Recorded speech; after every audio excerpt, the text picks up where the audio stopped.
En libertad, con Jano García. Cuentan las crónicas de 1895 que el capitán José María Rojas, al frente de los rebeldes cubanos, envió una misiva a un fuerte defendido por los españoles para advertirles de que si no se rendían, serían atacados. Al frente del fuerte español se encontraba Cándido Santa Eulalia, que formaba parte del cuerpo de la Guardia Civil que se había creado en Cuba a mediados del siglo XIX. Santa Eulalia le respondió de esta forma: una vez leída su atenta carta, debo manifestarle que yo soy muy español, y sobre todo que pertenezco a la Guardia Civil. Habiéndome honrado mis dignos jefes con el mando de este destacamento, prefiero 1000 veces la muerte que traicionar a mi patria, y olvidar el juramento de fidelidad que presté a la gloriosa bandera española, en cuya defensa derramaré hasta mi última gota de sangre antes de cometer la vileza de entregarme con vida a los enemigos de España y de mi rey.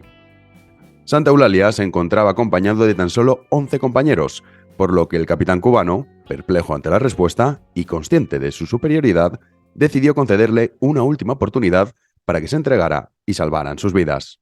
Llegó incluso a proponerles un ascenso a cambio de traicionar a España y pasarse a las filas de los rebeldes. La respuesta de Santa Eulalia fue la siguiente: el ascenso que me proponen no lo necesito, pues estoy orgulloso de vestir el uniforme de la Guardia Civil. Mi mayor gloria sería morir con él. Así que, reunido con mis dignos compañeros, rechazamos con energía todas sus predicaciones y amenazas. Estrechados como buenos hermanos y como defensores de este terreno, gritamos muy alto para que ustedes lo oigan: ¡viva España, viva nuestro rey, viva la Guardia Civil! Pasan los siglos y todavía se encuentran signos de esa lealtad y honor en la Benemérita. En concreto, el coronel Pérez de los Cobos, que se negó a incumplir su juramento para beneficiar al gobierno de Pedro Sánchez, siendo consciente de que su honor le costaría su puesto. ¡Comenzamos!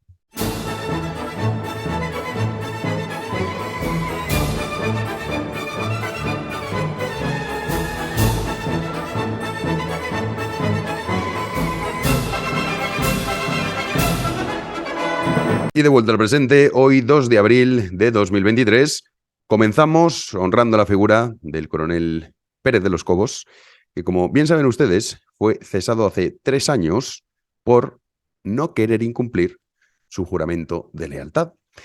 ¿Y qué es lo que ocurrió hace 3 años? Lo que ocurrió es que empezó una jueza a investigar si el gobierno tenía responsabilidad o no por haber permitido la marcha del 8M. No hay que olvidar que por aquel entonces, luego se descubrió con el paso del tiempo, el gobierno conocía perfectamente cuál era el riesgo desde el mes de enero. Y se empezó a investigar hasta qué punto tenía responsabilidad por haber permitido, por haber impuesto antes la ideología a la vida. Esto es lo que realizó el gobierno. Ya lo saben ustedes. Bueno, pues el señor Marlaska le solicitó esos informes para ver qué es lo que estaban investigando. Evidentemente, Pérez de los Cobos no accedió a ello y dijo que él no iba a cometer una ilegalidad y a darle unos informes que estaban en ese momento única y exclusivamente en manos que investigaba lo sucedido. El gobierno le amenazó con cesarlo, él dijo que iba a permanecer fiel, leal y por lo tanto fue cesado. El Supremo le ha dado la razón, ha afirmado que no era un cese justificado, que se realizó básicamente de forma ilegal. Y esta es una de las tantas sentencias que ya atesora este gobierno, que el Tribunal Supremo, cuando no el Constitucional, le recrimina que ha actuado de forma ilegal, básicamente. Esto supondría, ya no digo la dimisión de Marlaska, que es lo que piden, ¿no? Piden, no, que dimita Marlaska, no. Esto es que supondría la dimisión en un país normal de todo el gobierno. Porque al fin y al cabo has extorsionado a un profesional, en este caso un coronel de la Guardia Civil, le has solicitado que incumpla la ley para tú beneficiarte de ello y al no ser posible, al no conseguir extorsionar y chantajear a este hombre, lo despides. En fin, esto es lo que nos gobierna. Así que desde aquí, nuestro pequeño homenaje no solo a Santa Eulalia, que es con el que comenzamos Cuentan las Crónicas, sino también a Pérez de los Cobos, que claro, 3 años después mucha gente ya no se acuerda de él y lo que habrá tenido que pasar ese hombre durante todo este vía crucis contra este gobierno infame que preside España. Vamos también esta semana a tener con nosotros a nuestro querido Ramón Vega porque han pasado muchas cosas muy interesantes en el Nuevo Occidente, especialmente en la India. Y por supuesto vamos a hablar de lo que ha sido el debate de esta semana, que es la gestación subrogada, pero lo vamos a hacer desde una perspectiva que me ha parecido maravillosa, es ver cómo el gobierno se lanza en contra de la gestación subrogada, los de mi cuerpo, mi decisión. Resulta que tu cuerpo, tu decisión, hasta que hagas lo contrario a lo que nosotros creemos que debes hacer. Este es su concepto de libertad y vamos a hablar de cuál es el concepto que tiene esta gente de la vida, del valor del ser humano. Así que nada, todo esto lo vamos a repasar en este podcast. También les digo, la semana que viene no habrá programa por las fiestas de Guardar, Semana Santa, que espero que ustedes descansen y disfruten esos días. Y la siguiente tampoco, porque no estaré en España, me tengo que marchar a Londres y por lo tanto esa semana tampoco podré lamentablemente hacer el podcast. Así que ya volveremos después, la semana del 17 de abril. Pero bueno, dejamos una pequeñísima pausa para que ustedes dejen su like y su comentario y vamos a analizar lo que ha sido este esperpéntico, uno de tantos ya, los estoy muy acostumbrados, show que ha dado el gobierno en relación a la gestación subrogada.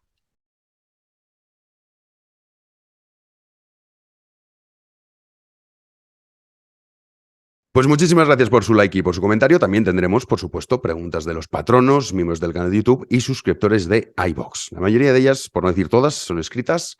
Hay una que es un audio, pero bueno, es un audio de unas declaraciones que escucharemos y las comentaremos. Pero antes de eso, hay que hablar de lo que ha sido el debate de esta semana. Todo comenzó con esa portada de la revista Hola, en la que aparecía Ana Obregón con una niña. Y bueno, pues entonces eso generó mucho revuelo. Y había muchos argumentos en contra, otros a favor. En fin, bueno, el debate sano, desde mi punto de vista, que todos los temas se tienen que debatir y cada uno expone, como no debe ser de otra manera, su punto de vista y sus, bueno, argumentos a favor y argumentos en contra. Lo curioso de todo esto, lo más curioso, es que, claro, uno empieza a analizar y dice, oye, ¿y ahora por qué? ¿Por qué viene este escándalo? Cuando lo hacían famosas más jóvenes, nadie decía nada. Cuando lo hacían famosos homosexuales, incluso se aplaudía. Y ahora de pronto, Ana Obregón, ¿por qué? ¿Por qué es el gran enemigo a batir? Por haber utilizado una práctica de la que yo, ya les adelanto, estoy en contra. Y claro, aquí se enlazan varios argumentos, pero primero vamos a escuchar los argumentos contrarios del gobierno, que en este caso fue Bolaños, que cada vez que habla, pues uno, en fin, al principio lo veía y dices, no doy crédito de que esta persona lo pongan a hablar, pero claro, ya después de Pachi López, hemos llegado a tales niveles de degradación que ya es que no importa. Y entonces salía Bolaños y luego vamos a escuchar a Irene Montero, la de Mi cuerpo, mi decisión. Sí le digo que en España los vientres de alquiler están prohibidos por nuestra ley. Y están prohibidos por nuestra ley porque los cuerpos de las mujeres ni se compran ni se alquilan para satisfacer deseos de nadie. Bueno, como saben, la gestación subrogada es una práctica que no es legal en España. La nueva Ley de Derechos Sexuales y Derechos Reproductivos lo reconoce como una forma de violencia contra las mujeres y les pido por favor que nunca se olviden ustedes, los medios de comunicación, que son quienes tienen la oportunidad de mostrarles esta realidad al conjunto de la ciudadanía, de las mujeres que están detrás, que no se olviden de las mujeres que están detrás. Hay un sesgo de discriminación por pobreza. Hablan de explotación y hay que tener varias cosas en cuenta. En primer lugar, en Estados Unidos, y más o menos el precio no es un precio cerrado, pero oscila en torno a los 110.000, 170.000 euros, lo que es la gestación subrogada. En muchos estados está permitido, en otros no. Dentro de cada estado hay una propia regulación. Algunos permiten la gestación subrogada, pero que no haya una compensación económica. En fin, cada uno tiene, digamos, su propia ley. En este caso no es una cuestión federal, sino más bien es una cuestión de cada estado. ¿Qué ocurre? Lo que ocurre aquí es que primero partimos de una premisa que es maravillosa, y es, estos son los que continuamente nos machacan con mi cuerpo, mi decisión, para de esa manera justificar el aborto. Es decir, el valor de la vida, en este caso, parece ser nula, no importa, no tiene de hecho ningún valor. Oye, al fin y al cabo, en España se producen casi 100.000 abortos al año. Se dice pronto, 100.000 abortos al año. Algunos ya hemos desglosado en otros podcasts los datos, son datos oficiales del propio gobierno español, o sea, no son datos que saque una organización ultracatólica que intenta que vuelva al franquismo ni cosas de estas. No. Son datos del propio gobierno español. En algunos casos, como digo, hay mujeres que abortan hasta 5 veces en un año. Por lo tanto, esto de mi cuerpo, mi decisión, siempre y cuando sea para abortar, para acabar con la vida de un tercero, que por supuesto no decide, ahora no sí es para gestar. Esto es una hipocresía que realmente es difícil de justificar cuando se utiliza la razón, porque claro, al final, cuando les preguntas a estas personas y dices, oye, vamos a ver, ¿por qué el aborto sí y la gestación subrogada no? Si estamos diciendo que la mujer es libre para acabar con la vida de un tercero, ¿por qué no lo va a ser para gestar la vida de un tercero? Simplemente cambias el acabar por gestar. Ya está, lo demás es lo mismo. Y entonces te dicen, porque el rollo este feminista, que no es lo mismo, porque en este caso es la mujer la que decida, mientras que, por el contrario, esto obedece a una explotación en la que llega un millonario, en este caso una millonaria famosa que pone dinero y entonces esa persona se somete a la gestación subrogada. Primero, no tener ni idea de cómo funciona la gestación subrogada en Estados Unidos, y es que esta gente es tan paleta que pensará que han ido por los suburbios de Nueva York a buscar una madre para gestar. No funciona así. Es que no funciona así. En este caso era Miami, pero vamos, no funciona así. Nueva York es uno de los estados que tiene una ley más laxa al respecto. No es así. Esto se creen que esto es como cuando Ucrania se puso de moda en su momento por estas mismas razones y se creen que es una mujer, una politoxicómana que encuentran por la calle, la cogen, la arrastran, la meten en un hospital, le pagan 5.000 euros y entonces ya se aprovechan de la pobreza. Lo cual es radicalmente falso. Pero suponiendo, incluso imaginando, vamos a decir, vale, fenomenal, o sea, el argumento por el que no es lo mismo, cuando evidentemente es infinitamente peor sostener el aborto que la gestación subrogada, infinitamente peor. En este supuesto que me están ustedes contando de que es que hay una compensación económica, entonces el cuerpo de la mujer sí que podría gestar siempre y cuando no hubiese una compensación económica. Si la respuesta es sí, la única diferencia entre el bien y el mal que se está haciendo esta gente, que de verdad es horroroso pensar qué clase de concepto tiene sobre la vida humana, sobre el ser humano, es única y exclusivamente una cuestión numérica. Única y exclusivamente. Es decir, si la cantidad económica es lo que diferencia que esté bien o esté mal, a partir de ahí, si eliminas de la ecuación eso, entonces está bien. Es tan absurdo como pensar que el aborto estaría bien si las mujeres o si el Estado no lo estuviese financiando. Y dijese, no, es que si lo hacen de forma privada, bien.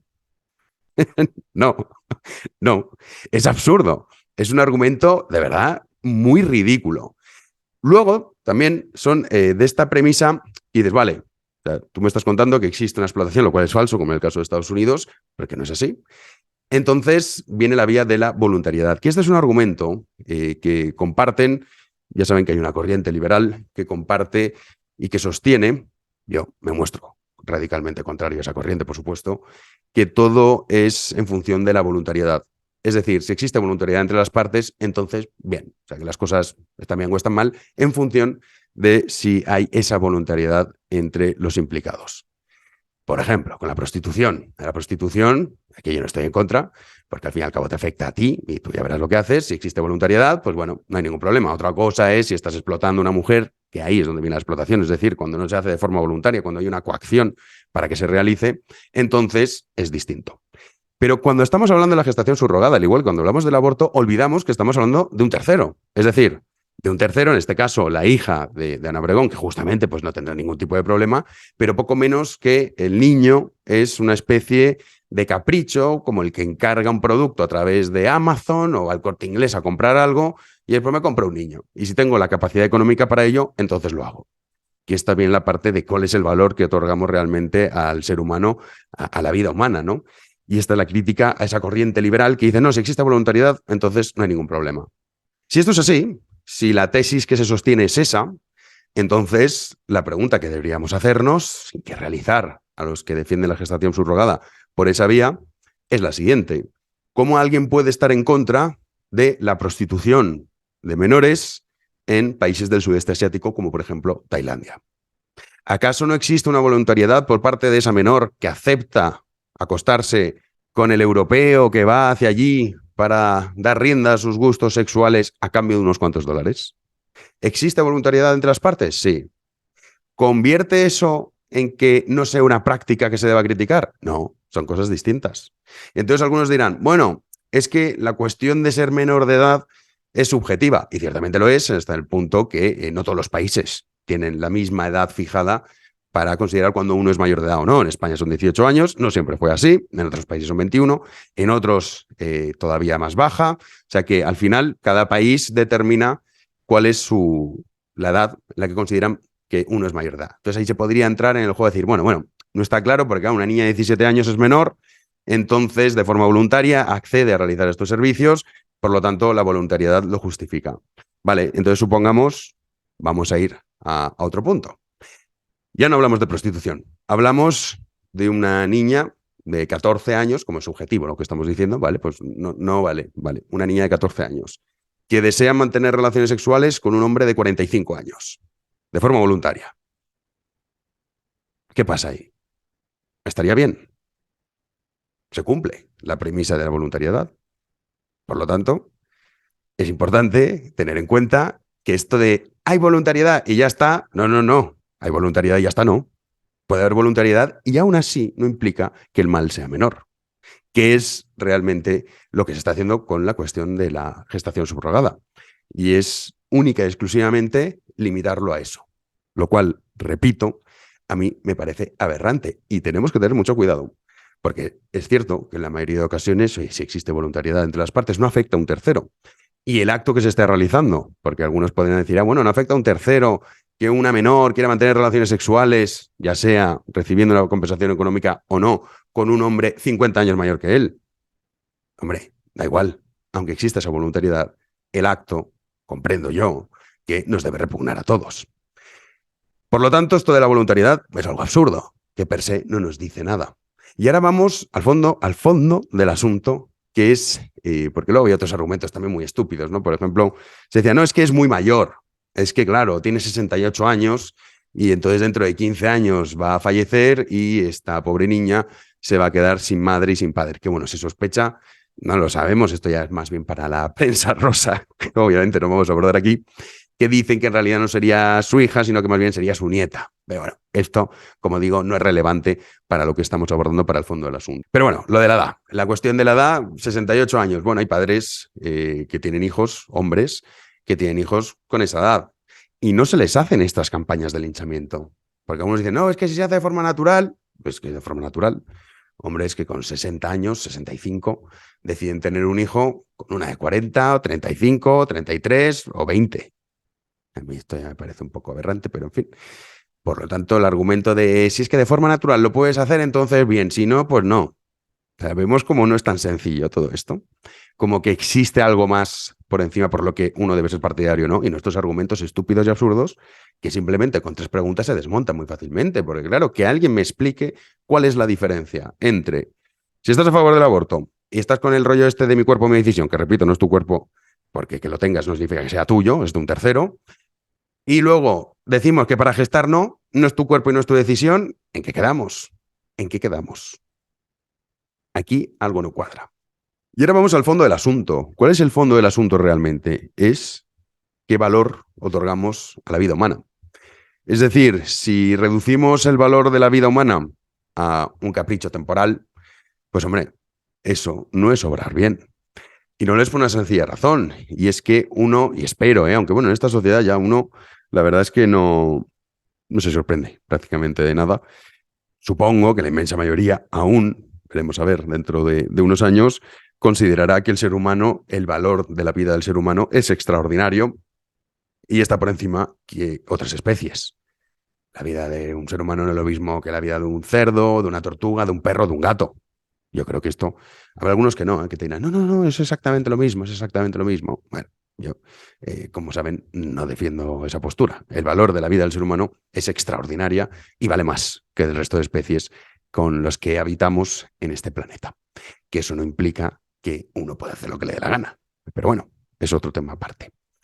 Si nosotros aceptamos esa tesis, si aceptamos esa premisa, lo que no puede quedar la vida del ser humano es en función de los caprichos determinados en un momento puntual.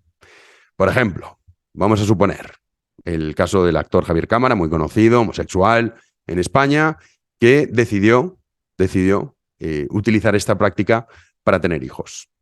Claro, algunos podrán decir, de hecho, la tesis del gobierno es contraria, que es maravilloso. Ha sido un ataque contra todo el colectivo homosexual por parte del gobierno, estando en contra de la gestación subrogada, es decir, de que los homosexuales puedan conseguir un hijo a través de estos métodos. Un ataque feroz, que la verdad que ha sorprendido mucho. Pero esto es lo que hay, ¿eh? O sea, al final no deja de ser interesante que los que están todo el día con la bandera LGTB y todo el rollo de las causas por los homosexuales, luego digan, no, vosotros que a qué santo vais a poder tener hijos. La naturaleza os lo impide y por lo tanto esto de acudir a la gestación subrogada es una explotación contra las mujeres para paliar vuestros caprichos. Y dices, vale, bien, interesante. No deja de ser un ataque importante que, oye, que muestra de humanismo tan estupenda con la que nos han deleitado. Porque como es evidente, y en este caso es una realidad, es decir, una pareja homosexual decide encargar unos niños y entonces esos niños ya son sus hijos, nos puede parecer bien o nos puede parecer mal. A mí, personalmente, me parece mal por una sencilla razón. Y es, primero, la voluntariedad me da exactamente igual, porque doy por hecho que existe voluntariedad. Doy por hecho que existe un acuerdo entre la madre que está dispuesta a gestarlo y la pareja. Pero como digo, estamos hablando de que hay una tercera persona implicada. Y que por el mero hecho de que por tu capricho o porque la imposibilidad obvia y lógica de lo que es la naturaleza entre dos hombres no pueda existir la reproducción, entonces pues obtengo a través del desarrollo de la ciencia, de la medicina, un hijo que en realidad, se hace a través de una tercera persona, que sería esa madre, para gestarlo. Y ese niño es el que tiene que pagar las consecuencias del capricho.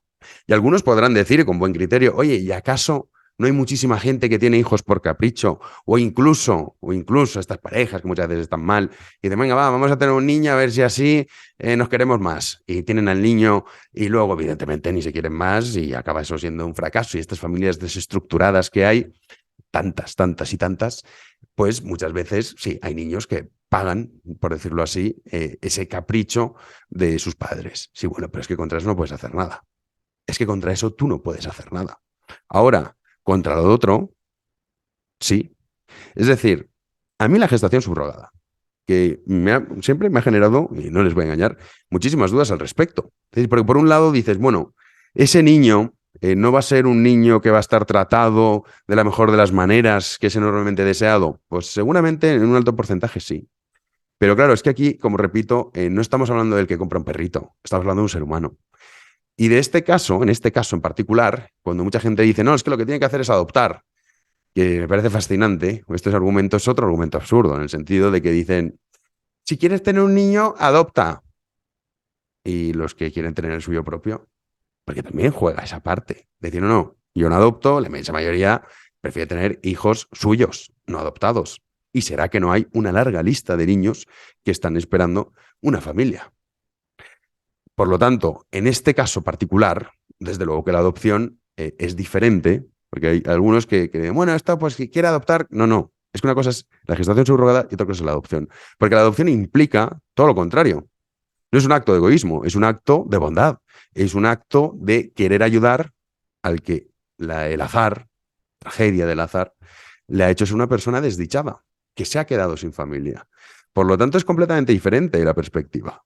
La adopción tiene ese componente bondadoso, decir, oye, yo ayudo a un tercero, una persona que ha sido desdichada y que, pues yo voy a remediar su infortunio. Eso está bien. Ahora, el hecho, como los actores o los famositos estos que van a decir, pues me encargo un niño, que hasta en algunos casos, esto me lo contaron ya hace unos años y la verdad es que me quedé horrorizado, te permitían incluso escoger de qué color quieres que tenga los ojos el niño, en fin, este tipo de cosas, como si fuese, repito, ir a comprarse un perrito o ir a comprarse un coche. Y cuando llegamos a esos niveles de degradación sobre lo que es el valor de la vida humana, de ahí vienen todas las tragedias.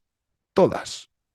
Por lo tanto, la gestación subrogada, y yo soy amigo y conozco a gente que ha utilizado esta práctica, y no son seres perversos, ni es malas personas, sino que simplemente han tenido en un momento determinado la idea de tener un hijo a través de ese método, que yo no comparto. Yo estoy seguro que Ana Obregón, no la conozco, pero estoy segurísimo que, vamos, a esa niña no le va a faltar de nada. Y también me parece un poco ruin la caza que se ha hecho contra ella, teniendo en cuenta la situación en la que está. Yo por eso no quiero hablar del tema en particular, sino un tema en general. Pero si nosotros aceptamos que el valor de la vida humana es prácticamente, bueno, pues una cosa caprichosa, que depende de la capacidad económica que uno tenga para que esté bien o esté mal utilizar la gestación subrogada, luego no nos sorprendamos cuando hablamos del aborto como hablamos aquí, como un derecho. Que no, es que es un derecho incluso que se quiere reconocer como la Carta de Derechos Humanos. Macron va por esta línea.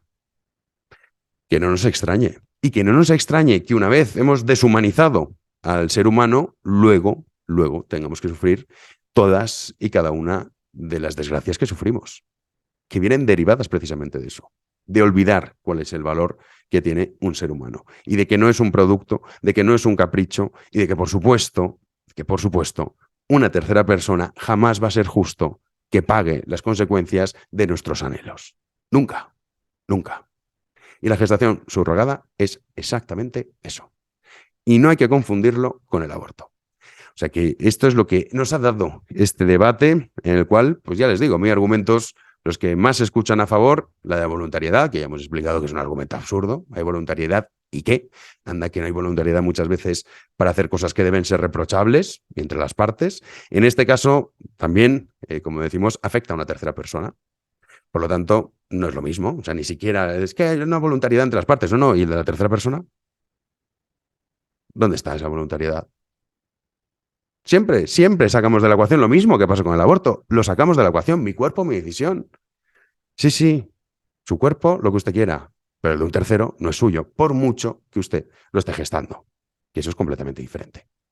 Así que bueno, eso es lo que nos ha dado esta semana.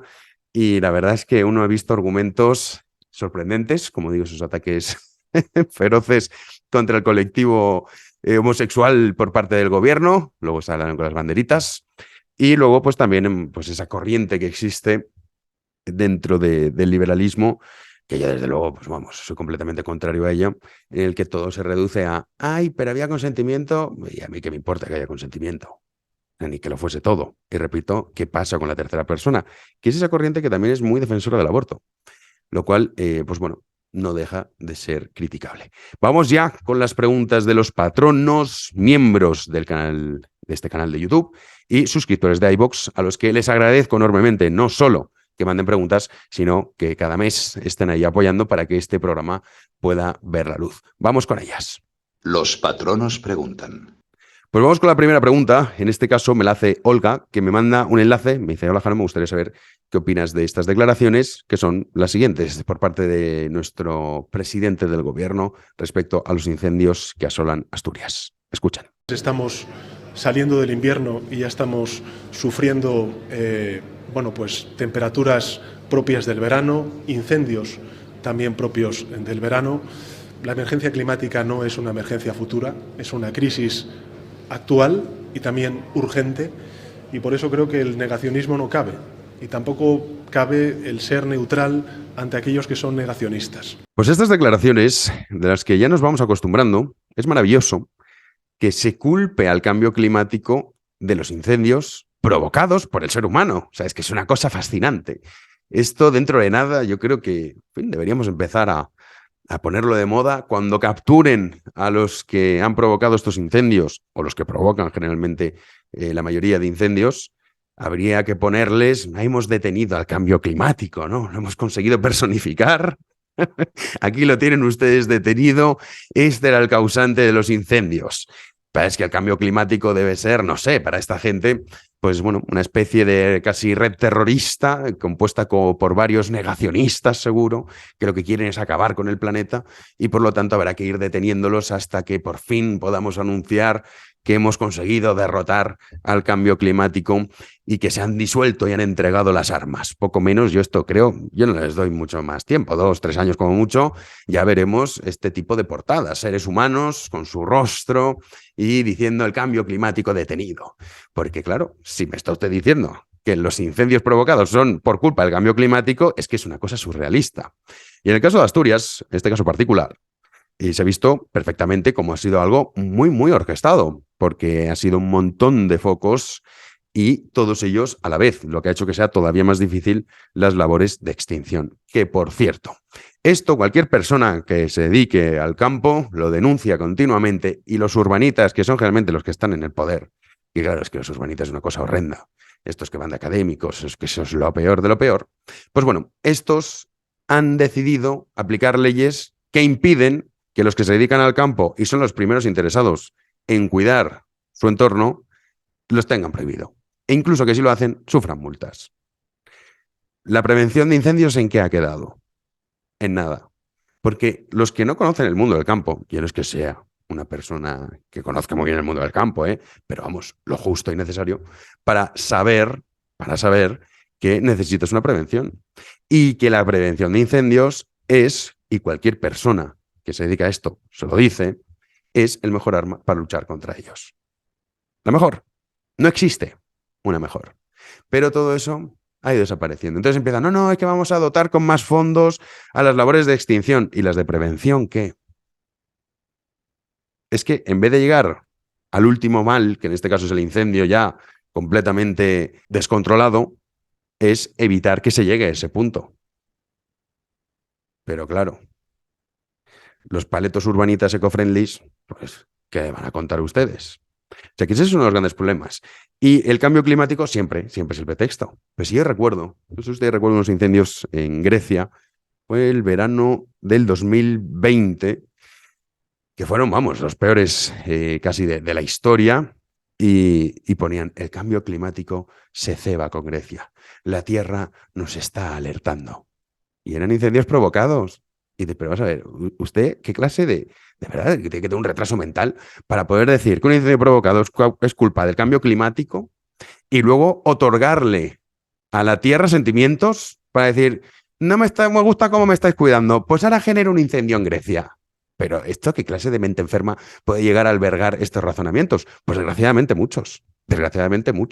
Y bueno, nuestro presidente, el presidente del gobierno de España, él es de esta tesis. No deja de ser fascinante, pero desgraciadamente hay muchas personas que comparten esto. Y luego, bueno, pues el rollo este de la soberbia, de poco menos que pensar que el planeta depende de ti. A mí eso me parece, la verdad, maravilloso. Estos que se autoproclaman mesías, ¿no? Que dicen, no, ya no el planeta, mi país, mi ciudad, depende de mí. Pero ¿qué importancia se otorga a sí mismo? En fin.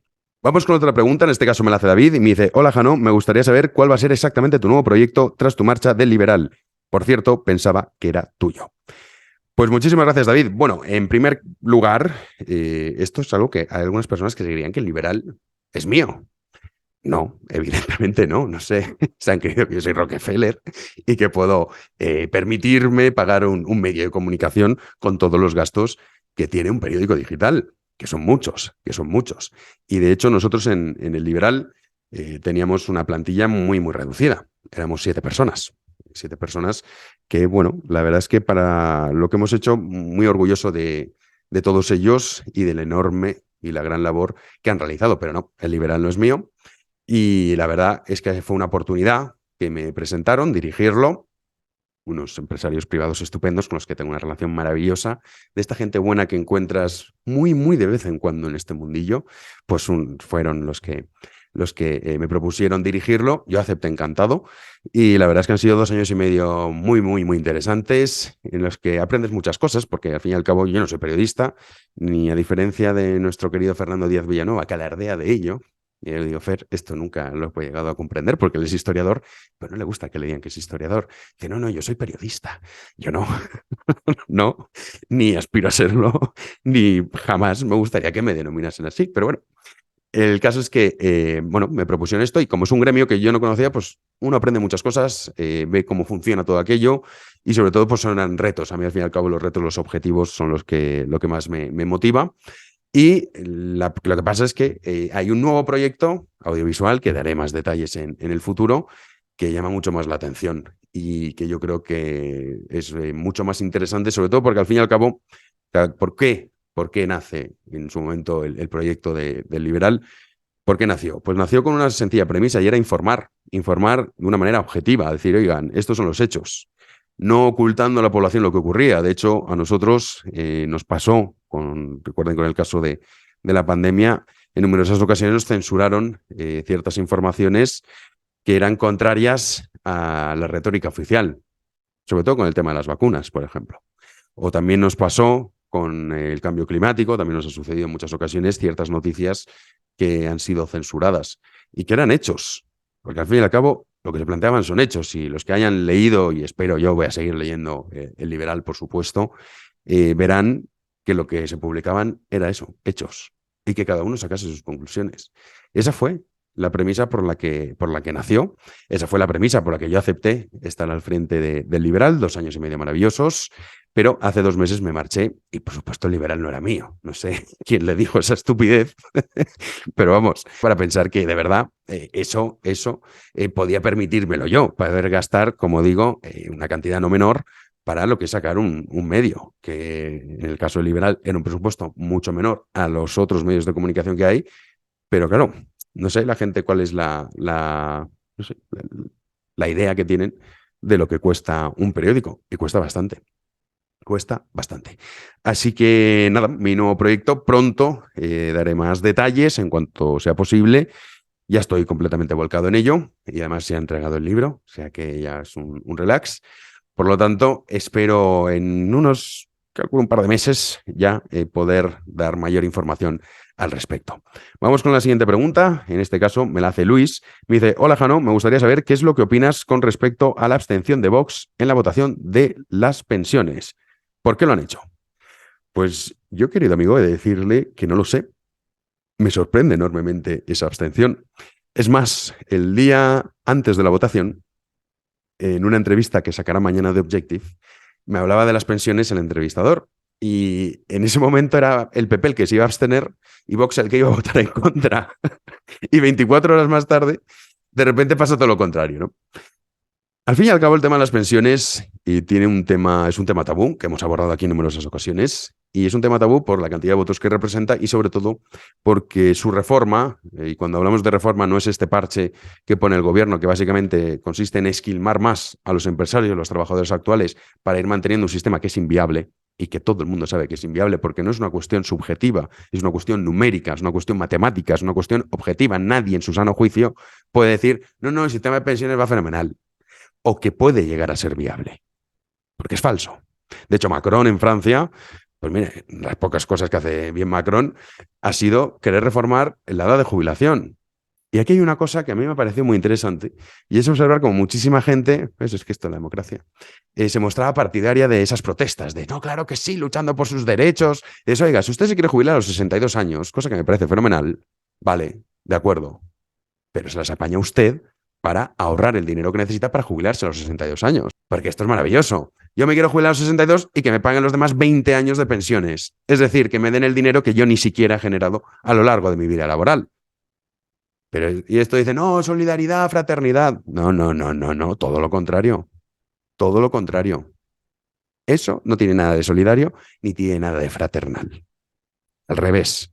Pero bueno, como existe un gran desconocimiento al respecto, y como sobre todo aquí todos queremos derechos y ninguna obligaciones, lo de las pensiones, al fin y al cabo, lo que obedece a ese voto de abstención de Vox, que yo no comprendo, la verdad, no lo puedo comprender, me parece una torpeza enorme, pues seguramente era en relación, como tienen el sindicato este que se llama Solidaridad, que a veces llevan un rollito lepeniano lamentable, que es lamentable, es una de las cosas que a mí personalmente me chirría de Vox. Como no, ahora vamos con la última pregunta de ¿a quién voy a votar? Parece muy interesante, mucha gente me lo pregunta, no sé por qué hay tanto interés al respecto, pero ahora lo responderé. La siguiente.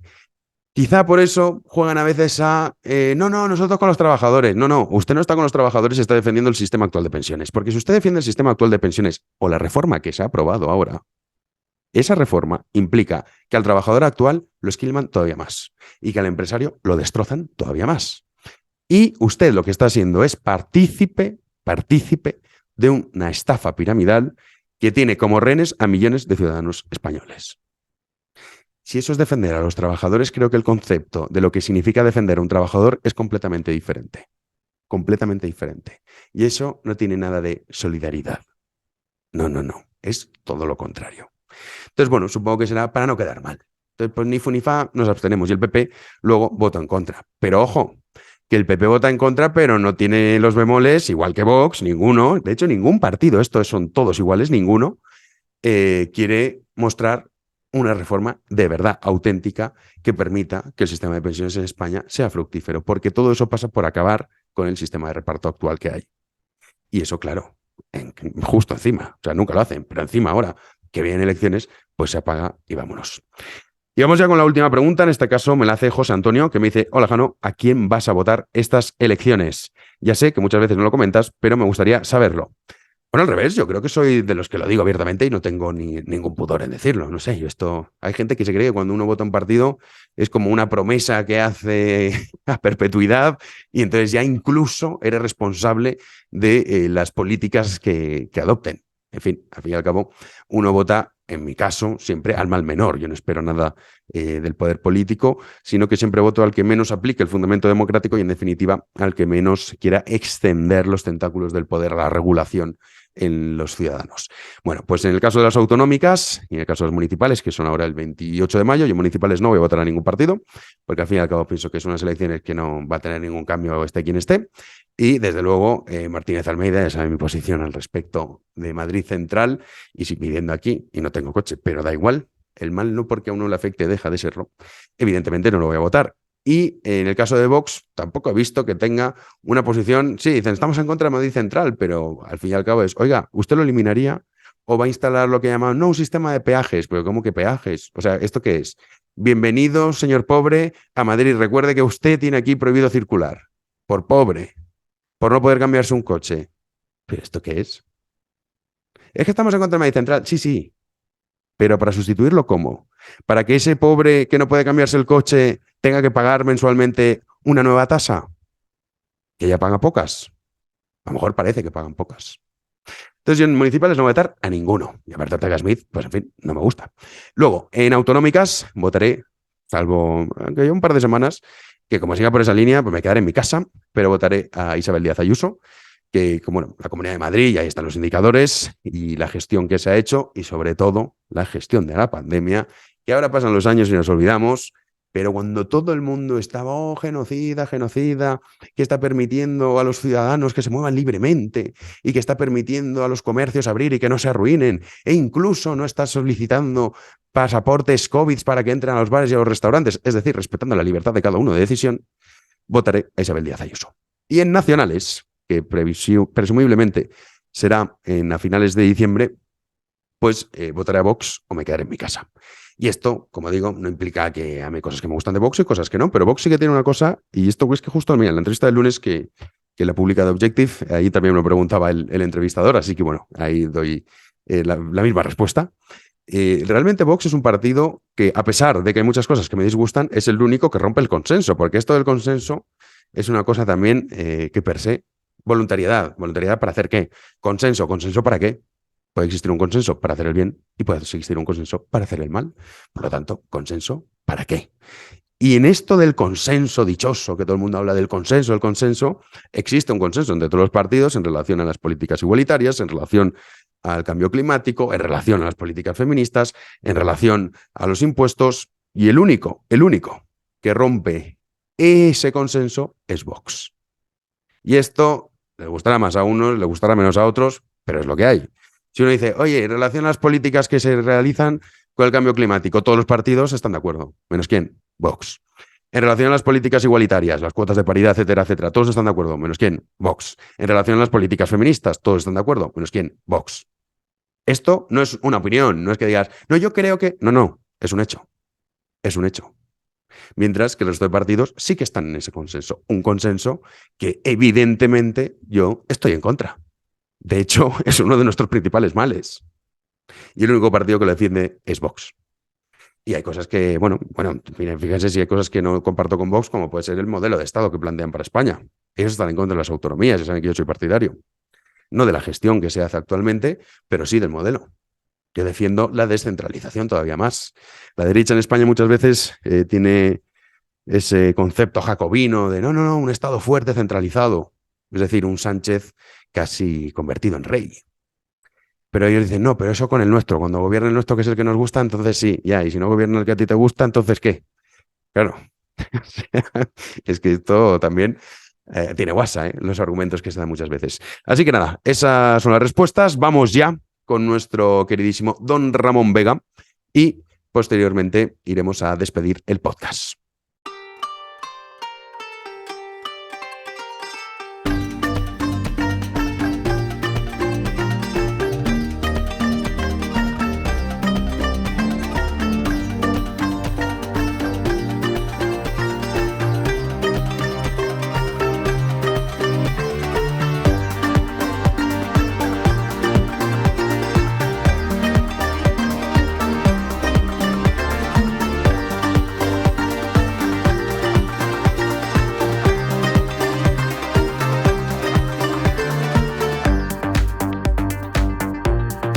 Pues una semana más con nosotros, nuestro queridísimo don Ramón Vega.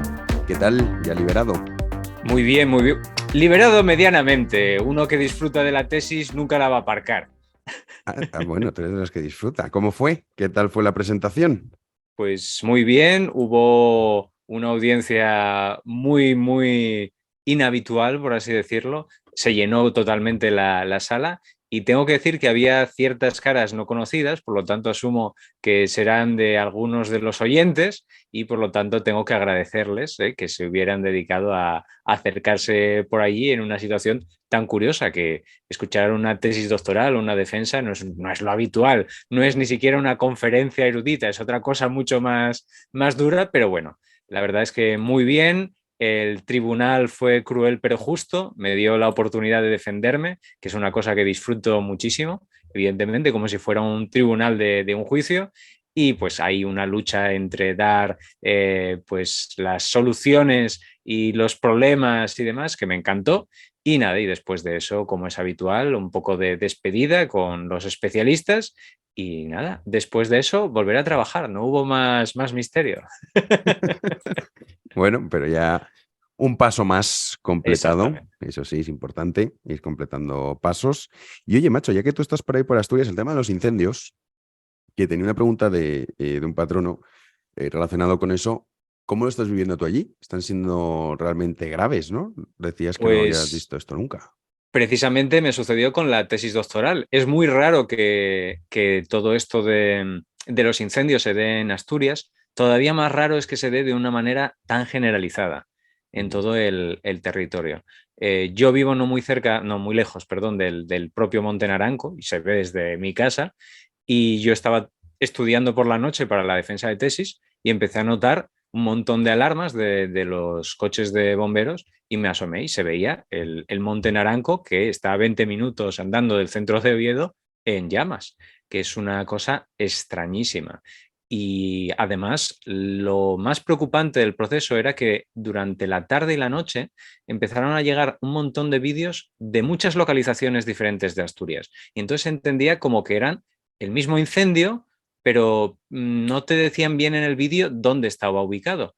Y sin embargo, cuando la gente empezó a ser consciente de que era por toda Asturias, ya empezaron a sonar las alarmas mentales de la gente ante esa tesitura, que era lo que estaba sucediendo en tantas partes y que evitaba que los bomberos pudieran ir centrando en diferentes focos, sino que era totalmente desperdigado por todo el Principado.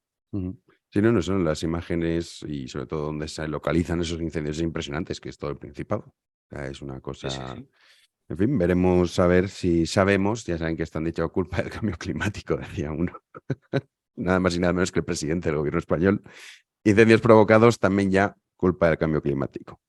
En fin, ¿qué ha pasado en el Nuevo Occidente? Porque ahí también habrán tenido sus penas y glorias, como Sí, siempre. tenemos una semana especialmente interesante en el caso del Nuevo Occidente. Por un lado tenemos a la India y a 80.000 policías buscando a un líder religioso del que ya hemos hablado, que esta es una noticia impresionante por la cantidad de ramificaciones que tiene. Por parte de China ha habido una oleada diplomática con muchos países, no solo con España, y con unos trasfondos muy, muy curiosos. España también ha conseguido hacerse trending topic en China, pero por temas que no nos interesaban en absoluto. Finalmente hablaremos en la parte de comentarios sobre el elfo de Harry Potter, que traigo algunas noticias muy frescas gracias a nuestros oyentes que nos hablaron de Dobby, nos recordaron el nombre. Sí. Y también haremos una pequeña alusión a una guía para jubilarse en el sudeste asiático, que durante las 2 últimas semanas se ha hecho bastante potente entre los medios orientales de habla inglesa. Y finalmente, por petición popular, vamos a hablar de la historia de Taiwán. Es muy, muy interesante la historia de Taiwán, muy particular.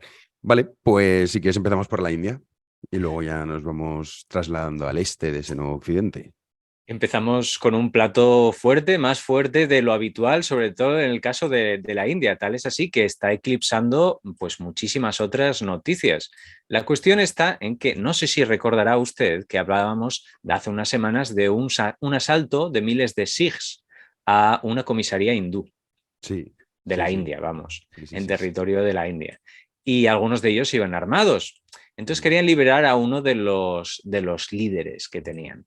Evidentemente no vamos a narrar aquí toda la historia que hablamos en su día sobre este asalto a la comisaría, pero para que la gente se haga una idea, todo esto se vincula con un proceso de intento de independencia de una zona de la India, del norte de la India, que es en torno al Punjab, y que está liderado por un joven que se llama Amritpal, que es muy curioso porque no parece tener mucho trasfondo, alguna cosa económica, haber estado trabajando en Dubái, estar muy occidentalizado, pero que de repente un día se disfrazó de un líder sikh, de un mártir, y apareció reivindicando pues, tomar el control de este proceso nacionalista del norte del país. De hecho, es muy interesante porque de ese mártir del sikhismo del que se disfrazó, entre comillas, fue uno de aquellos que murieron durante las sesiones de Indira Gandhi en 1984, cuando quiso acabar con las revueltas en el Punjab.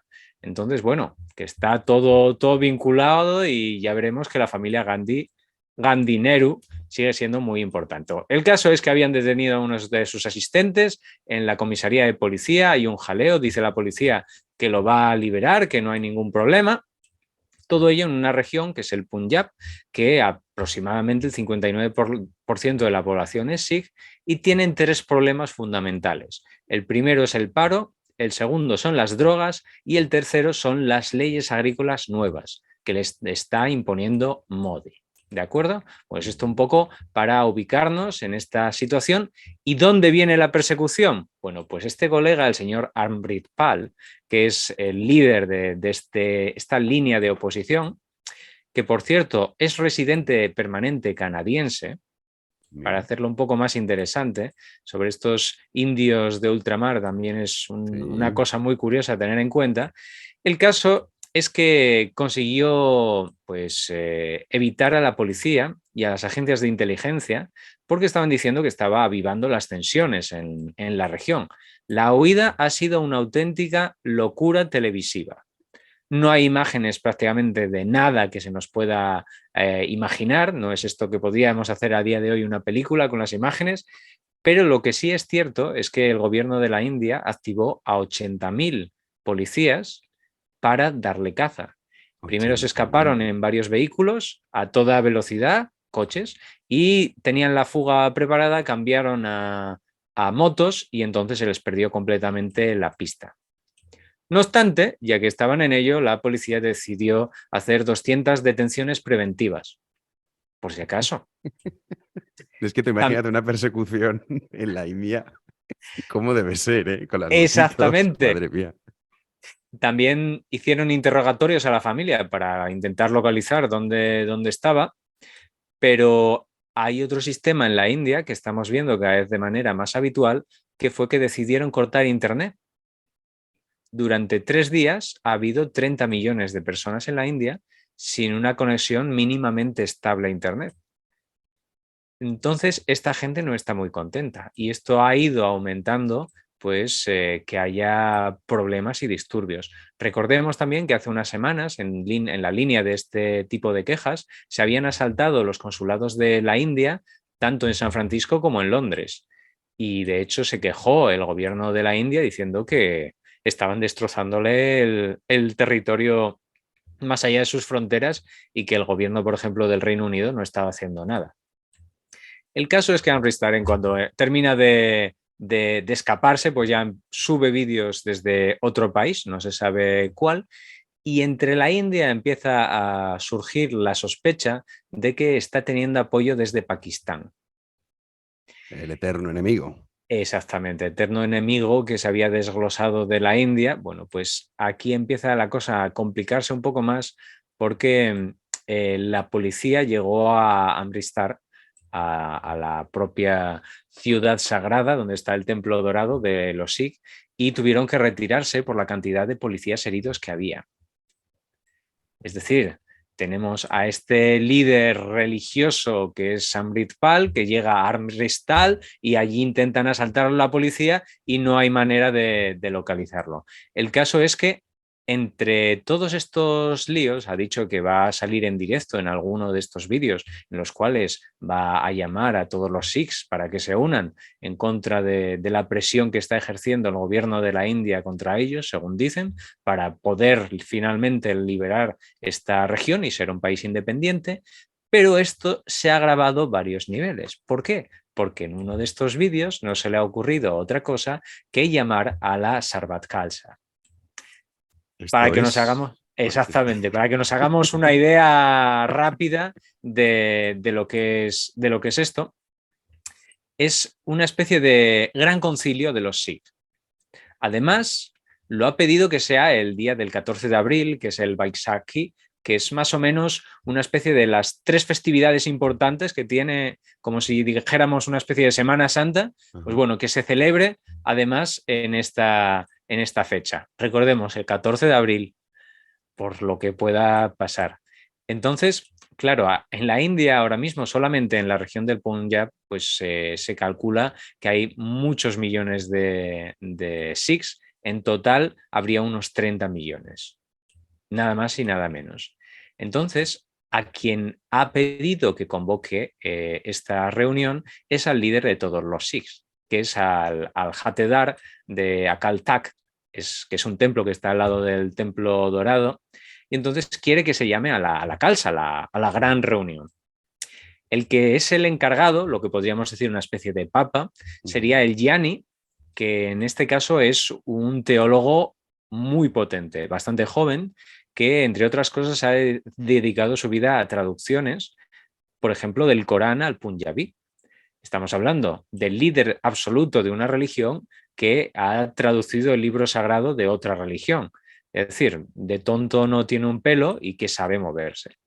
Pero es que además, en caso de que este hombre, el líder absoluto de los Sikhs, el Jatedar, decida pues tomar cartas en el asunto, tiene un ejército personal, que son los Akalis, que son los inmortales. A día de hoy, una figura medianamente tradicionalista, pero que evidentemente cada Sikh, por la propia cultura que tiene, se considera un soldado. Y todo esto que pueda implicar, pues nos hacemos una pequeña idea. No obstante, es un Jatedar muy equilibrado y de hecho en algún momento ha llegado a apoyar a Modi, a decir que ha hecho las cosas bien y demás. Recordemos que Modi es el actual primer ministro de la India y que pues es el presidente también del Partido Popular Indio. Si mencionamos al Partido Popular en todos estos vídeos sobre la India, que la gente sepa que es este Partido Popular de la India. No obstante, ha dicho también el Jatedar, esta especie de papa, que tampoco hay ningún problema, que si la India les cede el territorio, ellos crearán el Khalistan, que es este nuevo país que quieren crear, y que bueno, que no tendrán ninguna repercusión sobre el resto de la gente. Entonces tenemos una especie de intento de llamado a una guerra religiosa en esta región, con apoyo de Pakistán en teoría, con la India en una situación muy revuelta. Bueno, pues en todo este contexto, pues ha aparecido una situación muy curiosa en Canadá. Recordemos que él es ciudadano, entre comillas, de Canadá, que ha sido un apuñalamiento con muerte por parte de uno de sus seguidores, de estos del Khalistaní. En principio, cuando salió la noticia, se pensó que era un ataque terrorista, parece ser que no, que fue cuestión de que alguien estaba fumando cerca de la hija de el finalmente asesinado y que eso fue discutiendo, hasta que este hombre sacó un arma y acuchilló a este canadiense que no tenía nada que ver con toda esta película. Evidentemente, sí que forma parte de grupos afines al Jalistán y a todas estas historias, pero la gente en principio salió corriendo a decir que qué hacía con un puñal por la calle. Muy importante, cuando hablemos de los Sikhs, tiene una serie de preceptos, entre ellos las 5 Ks, que son objetos que tienen que llevar y preceptos que tienen que cumplir, y uno de ellos es el kirpan, que tienen que llevar un cuchillo ritual. Madre mía, ¿no? De Para hecho, que veamos, ¿eh? Que como lo que pasa en el Nuevo Occidente, cómo se traslada al Viejo Occidente. claro, de hecho en el tema de Canadá hay una situación muy curiosa. Recordemos que los Sikhs tienen una tradición dentro del Reino Unido y dentro de la historia británica de ser los policías y soldados excepcionales, porque son muy lógicos y son muy, digámoslo así, leales, salvo cuando la situación se pone en contra de los Sikhs, que entonces toman la iniciativa, como bien sabía Indira Gandhi, que fue asesinada precisamente por su guardia personal, que eran Sikhs. La cuestión está en que incluso la Policía Montada de Canadá hace unos años permitió que los Sikhs, que formaran parte de la Policía Montada de Canadá, incorporaran parte de estas 5Ks, incluidos el turbante, a sus ropas. Es decir, la idea que tenemos del policía montado de Canadá, auténtico de las películas con su sombrero de ala ancha, pues bueno, en este caso sería un punjabita con la tendencia Sikh de llevar el turbante. Cosas que se hacen cuando se empiezan a juntar un montón de culturas y la gente no sabe cómo juntarlas exactamente. Sí, exacto, ¿no? Porque esto, oye, ¿has visto? Yo sé que no tiene que ver, pero ya que hablamos de la India y también de Pakistán, el primer ministro escocés también se ha cambiado mucho lo que es la vestimenta al respecto. Se dio una imagen con la familia, en fin, esto da para otro tema. Pero sí, los países anglos generalmente son los primeros en aceptar estas decadencias, en mostrarlas, pero que no pensemos que lo que pasa allí no va a pasar aquí, es cuestión de tiempo. Lo que hoy vemos allí, si seguimos por esta línea, lo veremos aquí. Quizá no con un Sikh, pero sí con otro tipo de religiones. Bueno, hay una comunidad Sikh bastante potente en el entorno de Barcelona. Bueno, Barcelona es verdad que sí que hay una buena comunidad. Exactamente, o sea que en ningún caso lo descortemos, pero sí, vele al Sí, primer será ministro. Barcelona. Si los anglos son los primeros en abrazar la degradación, aquí será Barcelona.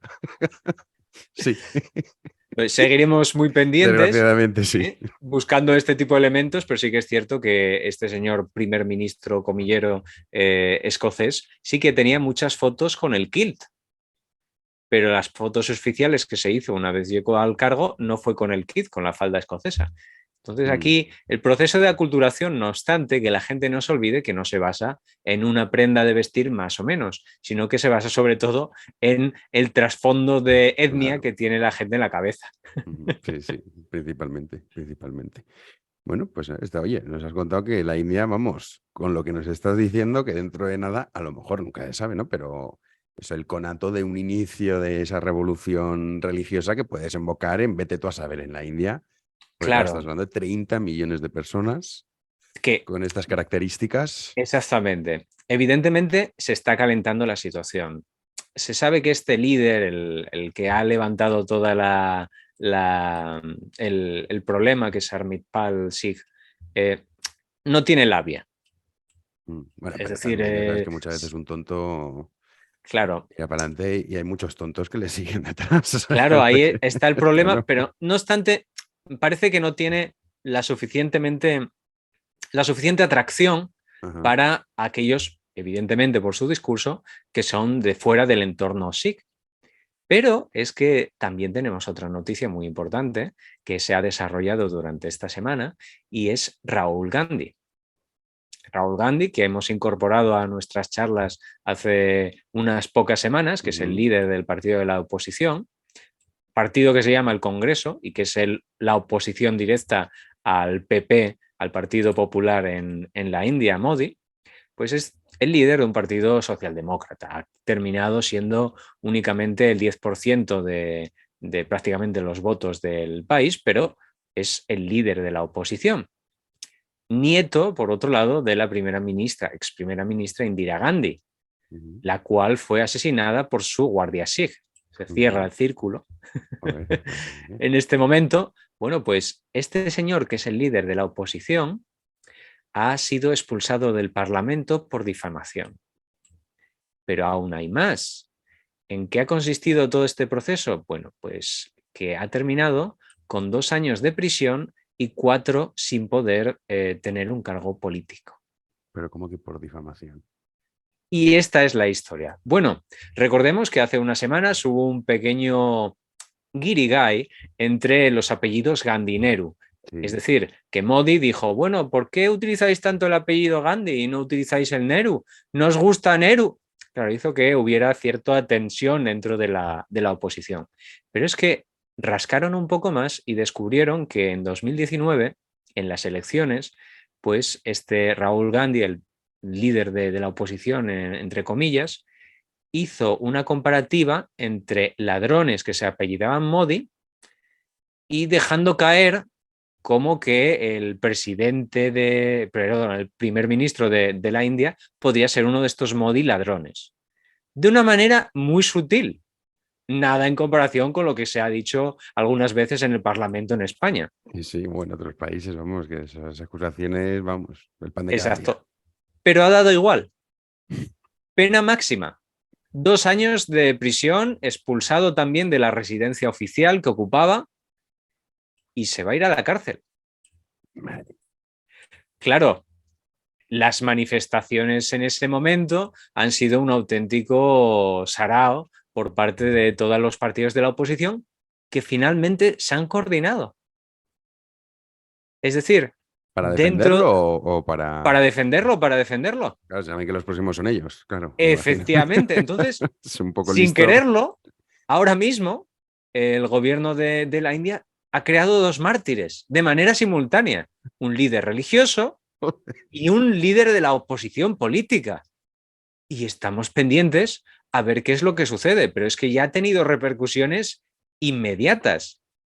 Tal es así que el ministro de Interior de la India, que es Amrit Shah, que es el ministro de Interior del gobierno del Partido Popular, de Modi, pues se fue a un pueblo, o se iba a ir a un pueblo, a celebrar el nacimiento del emperador, muy interesante, del emperador Ashoka, de la dinastía Maurya, que a nosotros en general en Occidente no nos suele sonar de nada, pero claro, en el Nuevo Occidente tiene muchísimo peso.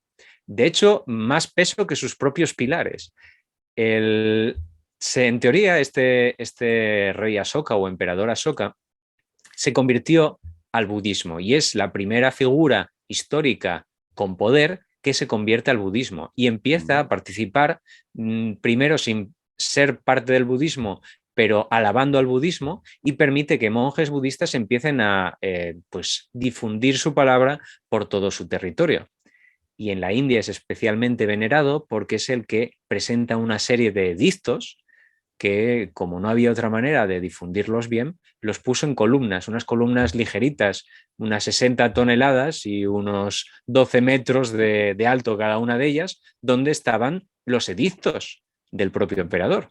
Bueno, pues son tan importantes que la cúspide de estos monolitos, columnas, pilares, pues está rematada por unos leones.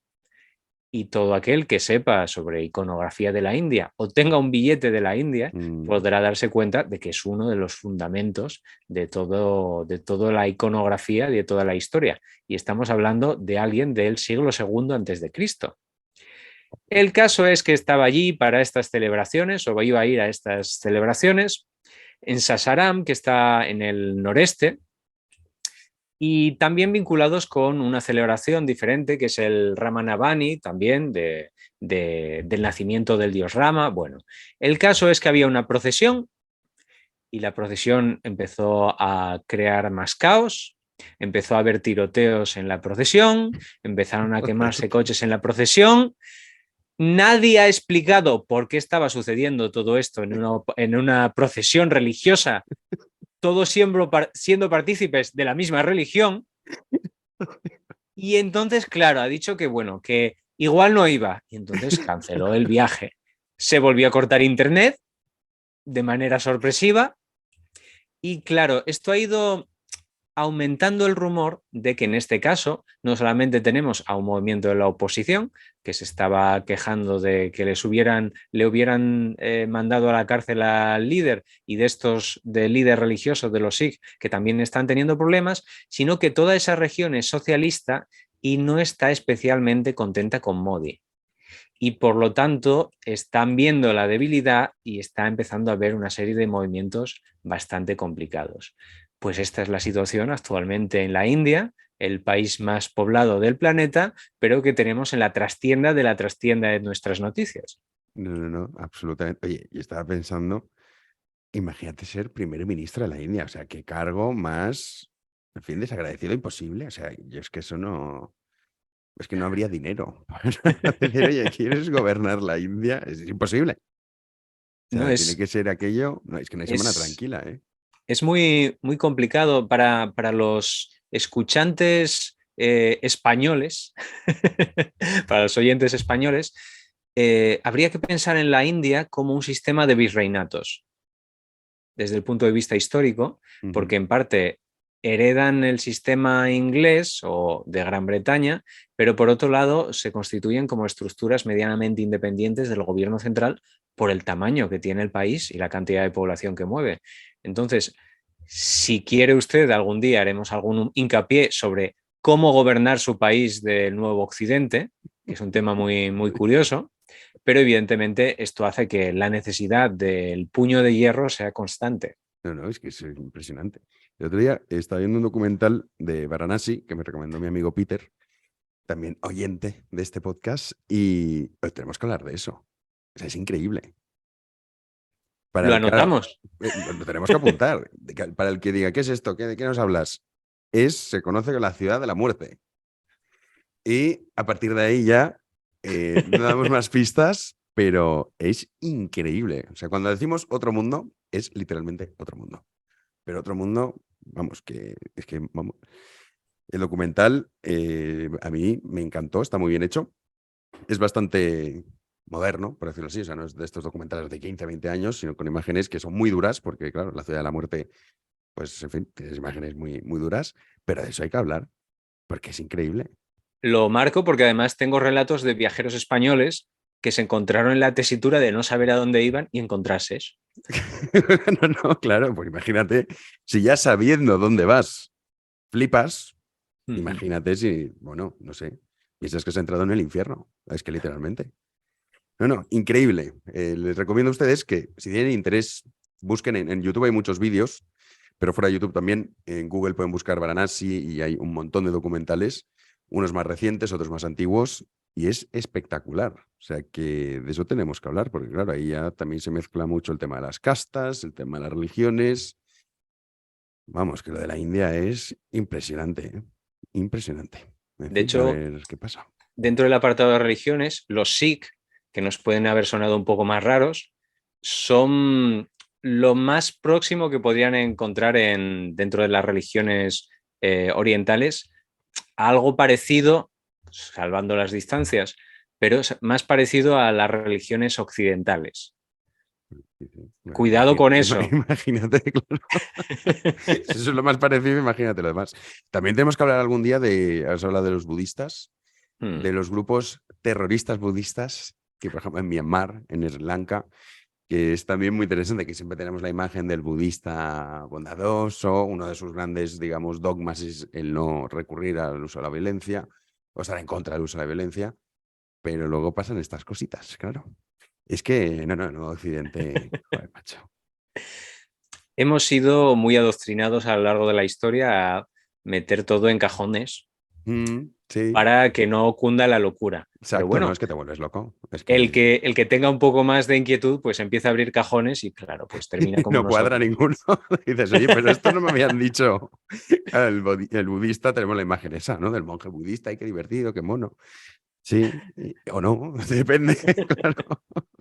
Pregunten en Myanmar, a ver qué es lo que... ¿Qué les Bueno, parece? Birmania, Myanmar actualmente, a ver qué es lo que opinan al respecto. O sea que de eso también podríamos hablar. Es que tantas cosas, pero bueno, vamos con la actualidad, porque si Sí. no, Bueno, esto... tenemos un pequeño debate que ha surgido en la India, ya para cerrar la India, ¿Otro pero más? ¿Otro? tiene mucha potencia. A ver, han muerto dos niños, unos hermanos, Ajá, porque los ha matado perros callejeros. El problema es que ha salido parte del vídeo. anda. Entonces, claro, se ha abierto un debate dentro de la India de qué es lo que hay que hacer con los perros callejeros. Registrados, no vamos a ser escabrosos, pero aquí hablamos de perros en este caso, registrados hay entre 15 y 62 millones de perros en la India. Solo perros callejeros. Entonces, claro, esto en términos generales parece que no es importante, pero estamos hablando de que solo por rabia de los mordiscos de los Ajá. perros hay 20.000 muertes en la India al año. No tenía ni idea de 20.000 este dato. muertes. Qué barbaridad. Claro, y en ataques de perros cada año suele haber unos 5 millones de ataques que terminan hospitalizados. Uy. Para que la gente pues vaya Sí, valorando claro, que digan, la es un situación. problema, hombre, pues sí, claro. Claro, en el caso, por ejemplo, de Nueva Delhi, lo que se hizo fue esterilizar a todos los perros callejeros, pero en el proceso tardaron 22 años. Al Claro. final. No, es que Entonces, eso te iba a decir, cuando lo has dicho estaba pensando, ¿y cómo controlaron eso? O sea, es que es imposible. Claro, teniendo en cuenta, claro, en una población que en general, con mayoría hindú de la India, pues creen en la reencarnación. claro, piensa que ese perro, sí. Entonces están obligados pues a realizar otra serie de procesos que no dañen a los animales, mientras que otros se dedican a alimentar a los perros en la calle. Mm. Claro, entonces ahora está la legislación intentando hacer malabarismos entre un control de mascotas muy estricto, algo que en España nos suena, pero por otro lado también quieren prohibir que se alimenten a los perros en la calle Claro, pues eso choca con las creencias, sí, claro. y choca con entre 15 y 62 millones de perros que no tienen comida. Sí, sí. ¿Qué van a hacer esos perros? Pues sí, bueno, los perros son muy listos. Ya sabes que ya se buscan la vida para comer. Lo dicho, pero claro, hay muchas asociaciones en la India que se dedican a alimentarlos. Si se les prohíbe, la situación puede ponerse muy Ya no le peliaguda. faltaba a A Modi. Modi. Joder, este hombre, la verdad, yo no sé cómo puede dormir por las noches, porque es que, claro, no es que aquí en España generalmente hay un problema a la semana, ¿no? Un debate a la semana. Como mucho, la semana intensa, 2. Y ni siquiera hay otras semanas que son, pues que no pasa nada así relevante. Pero claro, es que este tiene 200 cada día. O Es sea, una barbaridad. La sí, India, por algo, es un subcontinente y si sí. nosotros hablamos mucho de China, que ahora continuaremos con China, pero claro, cada uno de estos países, a tenor de la cantidad de población que tienen, pues son un imán de cosas buenas y de cosas muy malas. Sí, bueno, es que si tú dices, ¿qué es lo que más hay en el mundo? Indios. Como para no hablar de eso. Bueno, es que claro, nosotros como aquí en España no tenemos Exactamente. mucha inmigración india, pues bueno, no lo pensamos, ¿no? Pero en la realidad es esa. O sea, nosotros en el mundo en el que vivimos lo que más hay son indios. Lo que más. Y luego ya pues los chinos, nuestros amigos chinos. Así que vamos si quieres con ellos. Que por cierto, hablando de eso de dar comida a los perros callejeros y alimentarlos, es curioso como luego sí que alimentan a los perros callejeros, pero no a los intocables, que son Es seres un buen humanos. ejemplo. Que son seres humanos. De esto también podríamos hablar un día. De esto, es que claro, de las castas, es que, joder, no es que con la India, macho.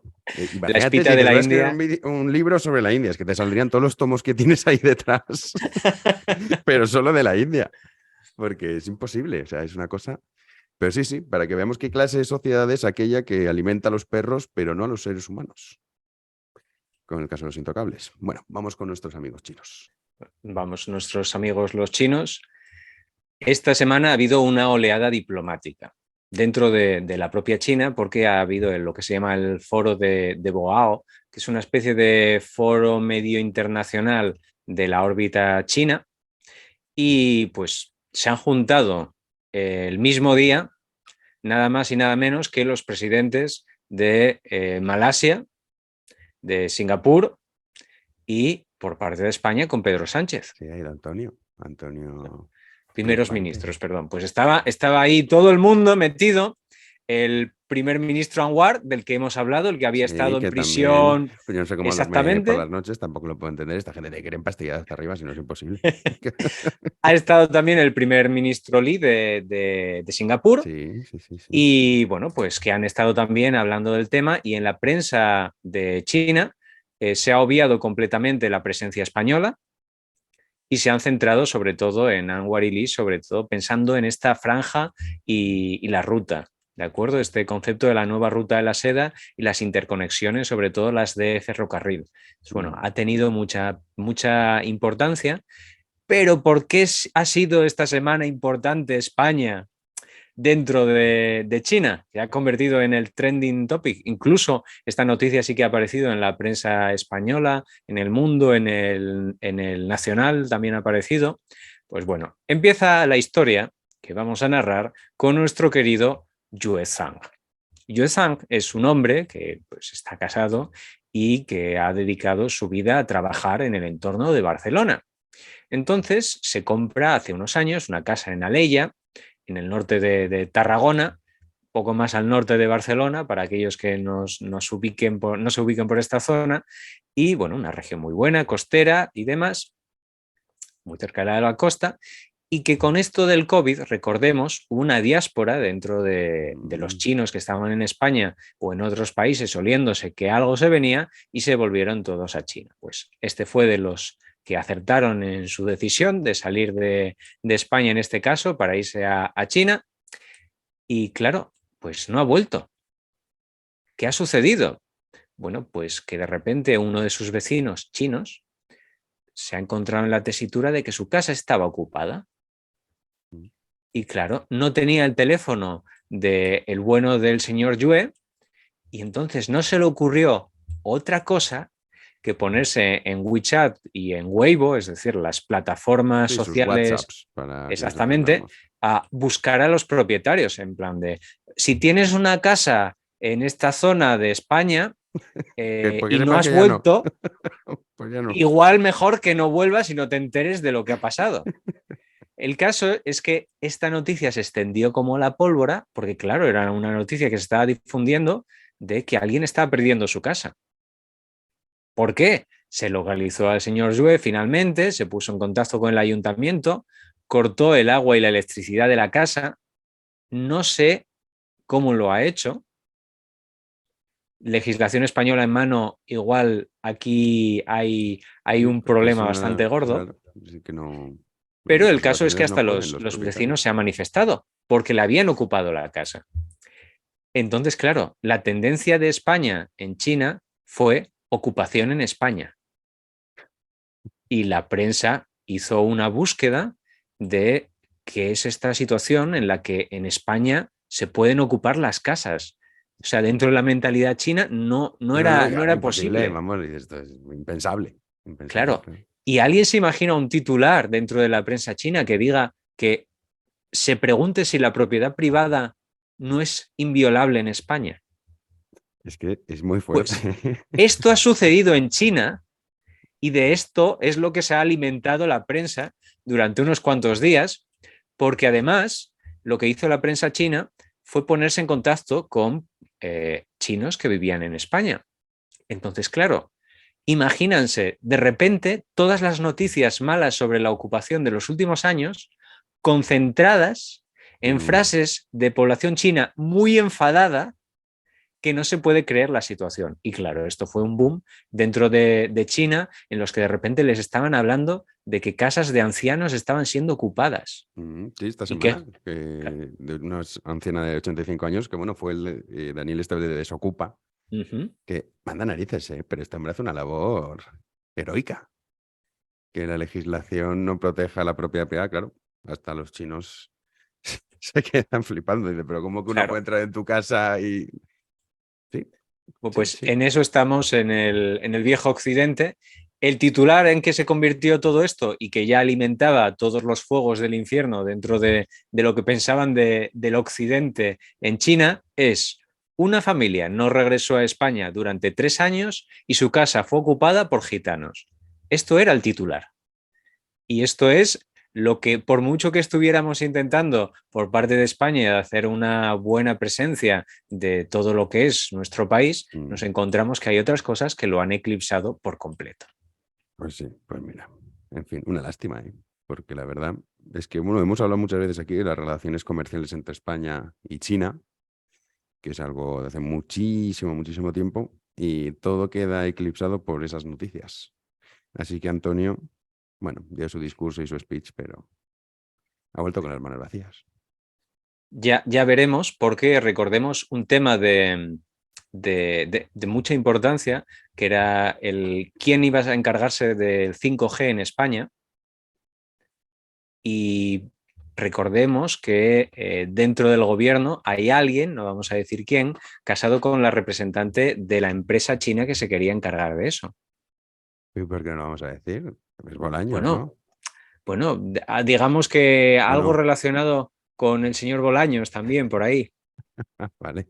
Es que habíamos dedicado en su día un programa precisamente a esto hace varios Claro, meses. por eso digo, Y ya parece lo que hemos está dicho. ahora, está ahora saliendo a la luz. La tesitura es que el 5G, que es esta nueva tecnología para avanzar todavía más en la comunicación de los móviles, pues había varias empresas que estaban intentando optar a ser las que lo impartieran en España. Y dentro de los especialistas técnicos que había asignados por parte del gobierno para dirimir qué empresas podían encargarse de esto, había una serie de ellos que querían evitar de todas las maneras posibles que fuera una empresa china la encargada de introducir esta nueva tecnología dentro de España.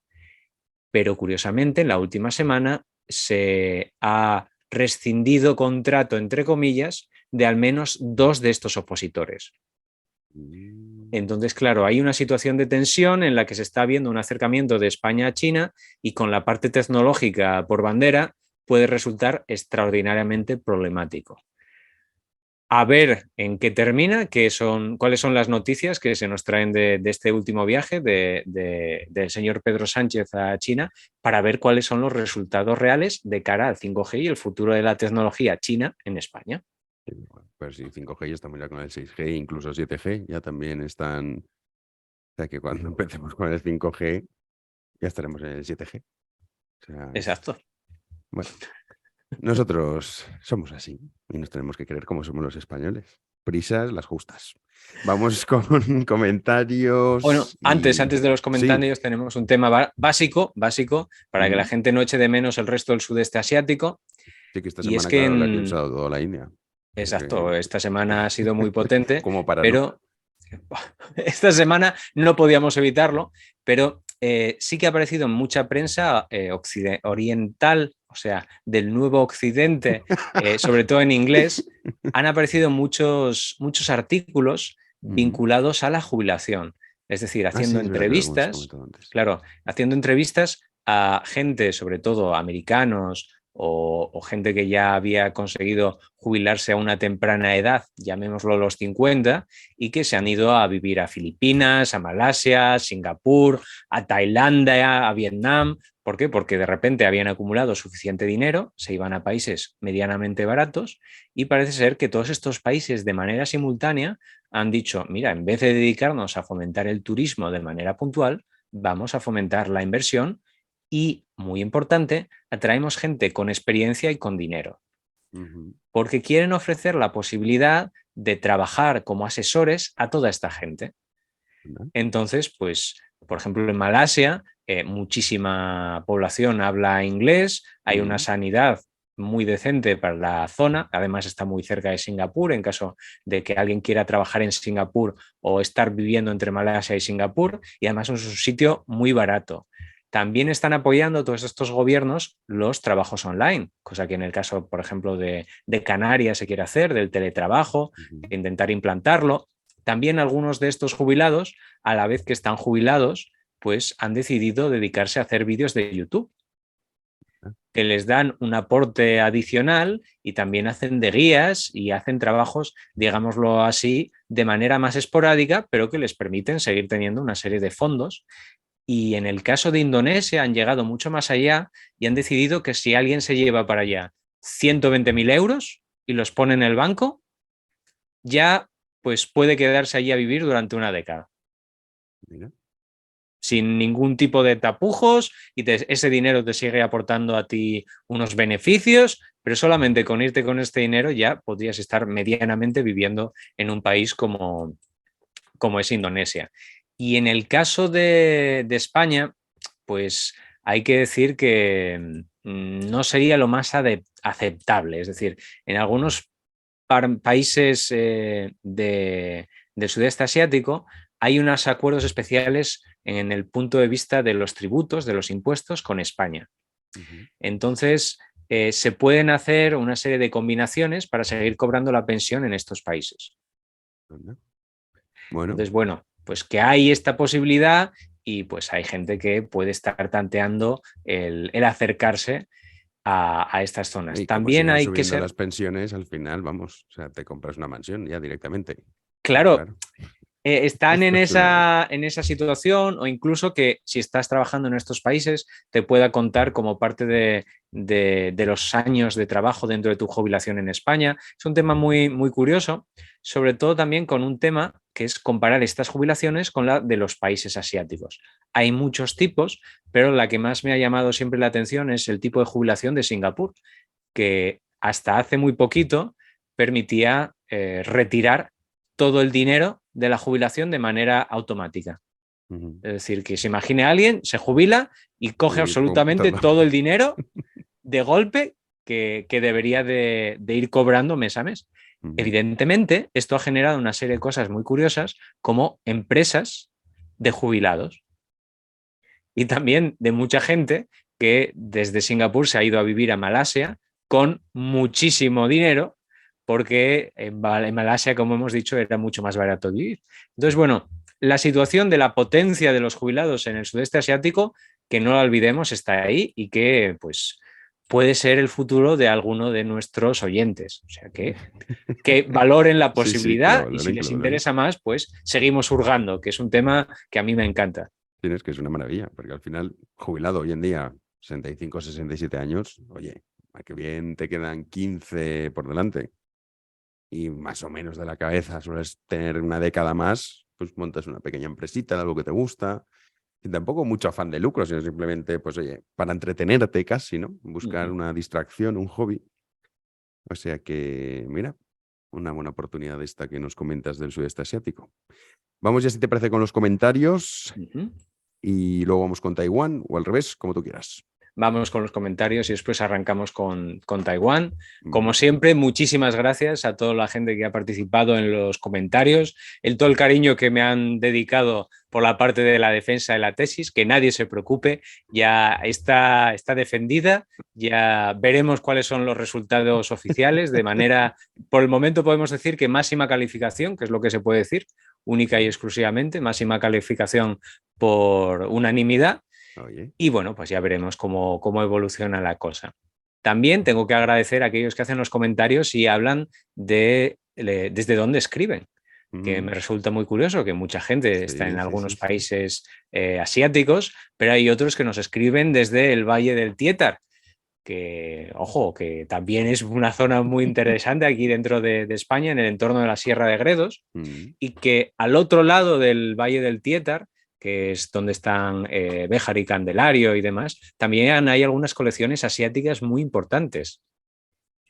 Es decir, le damos la vuelta a la tortilla. Estamos hablando del interior de España, una zona que no es precisamente conocida por tener grandes museos, pero ahí todavía hay mucha importancia de lo que es Asia. Entonces, no olvidemos que está todo relacionado. También había algunos de los comentarios que hablaban de que algunos de los países y de las novedades que está viendo parece un tanto cyberpunk. Cyberpunk es este concepto futurista de mucha tecnología. En el caso de Asia, hay que ser consciente que todos estos términos de, por ejemplo, una empresa que se hace muy grande y muy tecnológica y domina sobre todas las demás y que produce prácticamente todo, se convierte en una especie de empresa-estado, es una cosa habitual desde hace siglos. En el caso de Japón, sobre todo hablamos de las megacorporaciones o los zaibatsu, que eran empresas que hacían todo para sus operarios. Vivían en el entorno de la empresa y que después de la Segunda Guerra Mundial ve la situación los americanos y las prohíben completamente. Pero que la gente sea consciente de que existían estas mega empresas que sin lugar a dudas han leído algo en ciencia ficción al respecto, pero bueno, ahí están los zaibatsu y son esas mega empresas tan interesantes. También algunos comentarios nos han llegado sobre las gambas, como no podía ser de otra manera, hablando de tortillitas de camarones y demás, que yo no sabía que existían hasta que pescando un día me encontré a una señora andaluza que me dijo que esas quisquillitas se ponían en la tortilla. Yo quedé asustado. Bien bueno que está. Están muy buenas, sí. También tengo que decir que uno de los mayores choques culturales que tuve comiendo en Asia fue que en algunas de las sopas me encontraba pues gambas secas y que no se comían, o pulpo seco. Entonces eso es para darle sabor, pero yo estaba intentando pelarlas y no era la manera de hacerlo adecuadamente. Pero bueno, que la gente lo sepa, que se puede encontrar en la sopa pulpo sin ningún problema. Y haciendo otra serie de 2 comentarios interesantes, nos habían pedido, como siempre, libros, que comente sobre libros. Oye, y tengo que decir... Aquí lo tengo, ¿eh? Ahí está. Para que veas que no mentí. Míralo. Sí. Ahí lo tienes.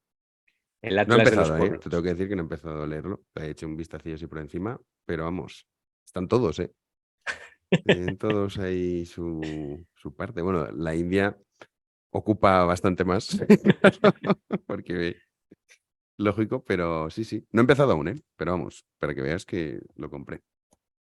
Atlas de los Pueblos, para el que esté interesado. Que la gente lo puede comprar por cualquier medio online o puede pedírselo a sus bibliotecas, a sus librerías locales, a su librero local, sin ningún problema, que es fácil de encontrar y todos aquí apoyamos también al pequeño comercio, que nadie se preocupe. Sí, algunos dicen, ay, ¿por qué lo recomiendas por Amazon? Hombre, porque es lo más rápido, eficaz y lo tienes. Y hay veces que hay librerías que no los tienes, que no todas las librerías te lo consiguen. Claro. Entonces, bueno, soy víctima de este urbanismo. Claro. Y al final esto es lo que provoca. Bueno, aquí en Madrid, librerías de barrio, pues en fin, poquitas. Entonces, claro, dices, voy a casa del libro. A la casa del libro te dicen esto. Hay libros que yo he oído a veces que no es que te los puedan conseguir, es que directamente no saben ni de qué les estás hablando. Entonces, pues por eso. Bueno, pues ahí la recomendación que quería hacer de libros esta semana es la editorial Satori, que de hecho es de mis referentes para muchos libros. Esta es una editorial dedicada única y exclusivamente a Japón y que además tuve la suerte de que el propietario, el editor, estuviera en la defensa de la tesis doctoral. No me ha regalado nada. Vaya. Y de hecho yo no he tenido ningún contrato con él, pero reconozco activamente que son una auténtica maravilla de libros y por eso los recomiendo.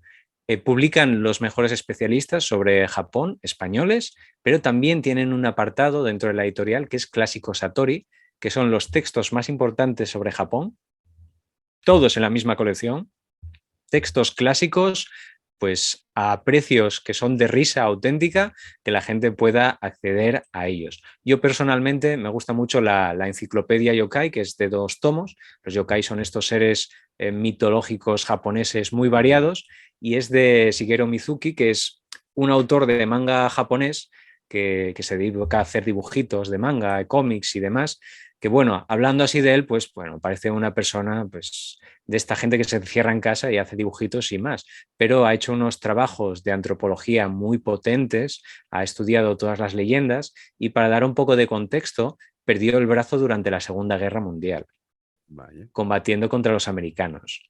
Entonces, bueno, que la gente sea consciente de que pues una persona con historia y que además ha llegado a escribir algunos mangas de la Segunda Guerra Mundial y uno de ellos se titula Hitler, precisamente.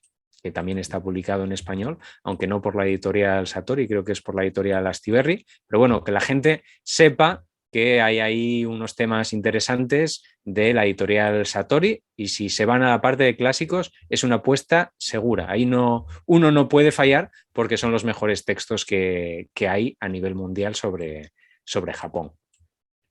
Y ya, para cerrar los comentarios, vamos a hablar de Dobby, de Harry Potter, de el duende doméstico. Bueno, yo lo desconocía. Y es que de Harry Potter vi las 2 primeras y por mi hermano pequeño, que le gustaban, pero a mí no me enganchó nunca. Bueno, pues aquí vamos a hacer una fe de ratas, porque pues habíamos comentado que en algún momento se había censurado, al parecer, la imagen de Dobby en Rusia. Pues como no podía ser de otra manera y como nos gusta complicarnos la vida, pues hemos reestructurado toda la historia de este elfo y de los problemas que hubo con Rusia. Al parecer, la Novaya Gazeta, que era el periódico liberal de Moscú, dijo que se iba a censurar y que el gobierno ruso iba a demandar a Warner por el parecido. Sin embargo, parece ser que no tenía ningún viso de verdad esto. No obstante, claro, no obstante, y aquí fue un bulo, es como ¿quién mató a Liberty Balance? Es cuando la leyenda se lleva a cabo, es cuando se hace leyenda, una cosa así. Pues bueno, el caso es que Boris Johnson sí que comparó, utilizando este tema, a Putin con el elfo Dobby. Y la BBC hizo una entrevista a Putin preguntándole al respecto. Y solo voy a hacer ahora mismo una cita textual para que la gente sepa lo que respondió Putin. Cualquier cosa que digan los líderes occidentales no es nada comparada con los problemas fundamentales que Rusia trata de solucionar. En el modo de decir, Rusia tiene problemas bastante mayores que me comparen a mí con el elfo de Harry Potter, el elfo goblin extraño de Harry Potter. Y bueno, lo último que quería comentar también en esta línea sobre Winnie the Pooh y los derechos de copyright, pues evidentemente la gente está muy bien informada entre los comentarios y nos habían dicho que habían expirado los derechos de Winnie the Pooh y que por esto se había hecho una película. Exactamente, que fue de donde surgió el tema de la comparación de Xi Jinping con Winnie the Pooh. Pues bueno, que la gente sepa que hay un copyright, los derechos de muchos personajes, incluso algunos como Robin Hood o Conan el Bárbaro, pues ahora mismo cualquiera puede escribir su propia historieta porque ya no hay derechos sobre esos personajes. Estoy leyendo que sí que investigó la Fiscalía de Moscú a la película de Harry Potter, no al elfito al muñequito en particular, por propaganda de ocultismo y magia. Exactamente. En el año 2002. Exactamente. Por predicar literalmente la brujería y atacar la moral ortodoxa. O sea que hubo cosas, sí que se ocupó al final Putin, sí que fue era un problema de Harry Potter. También la Iglesia Católica. ¿Pero lo investigó también? No, la Iglesia Católica también lo investigó, sí, el Tribunal de Derecho de la Fe, no recuerdo ahora mismo la denominación del departamento, que era el que el anterior Papa Ratzinger era el que llevaba este apartado, y había hecho un estudio sobre los temas satánicos en Harry Potter. También hizo un halago a Pokémon. Anda. Cosa que, o sea, hay que decir por dónde va cada una de las líneas y que no solamente critican unos textos, sino que halagan otros, también es posible. Pues bueno, es un tema muy, muy curioso. Se sale de nuestro ámbito, pero bueno, para que los oyentes estén al tanto de este tipo de tramoyas históricas y censurables, pues esa era la realidad.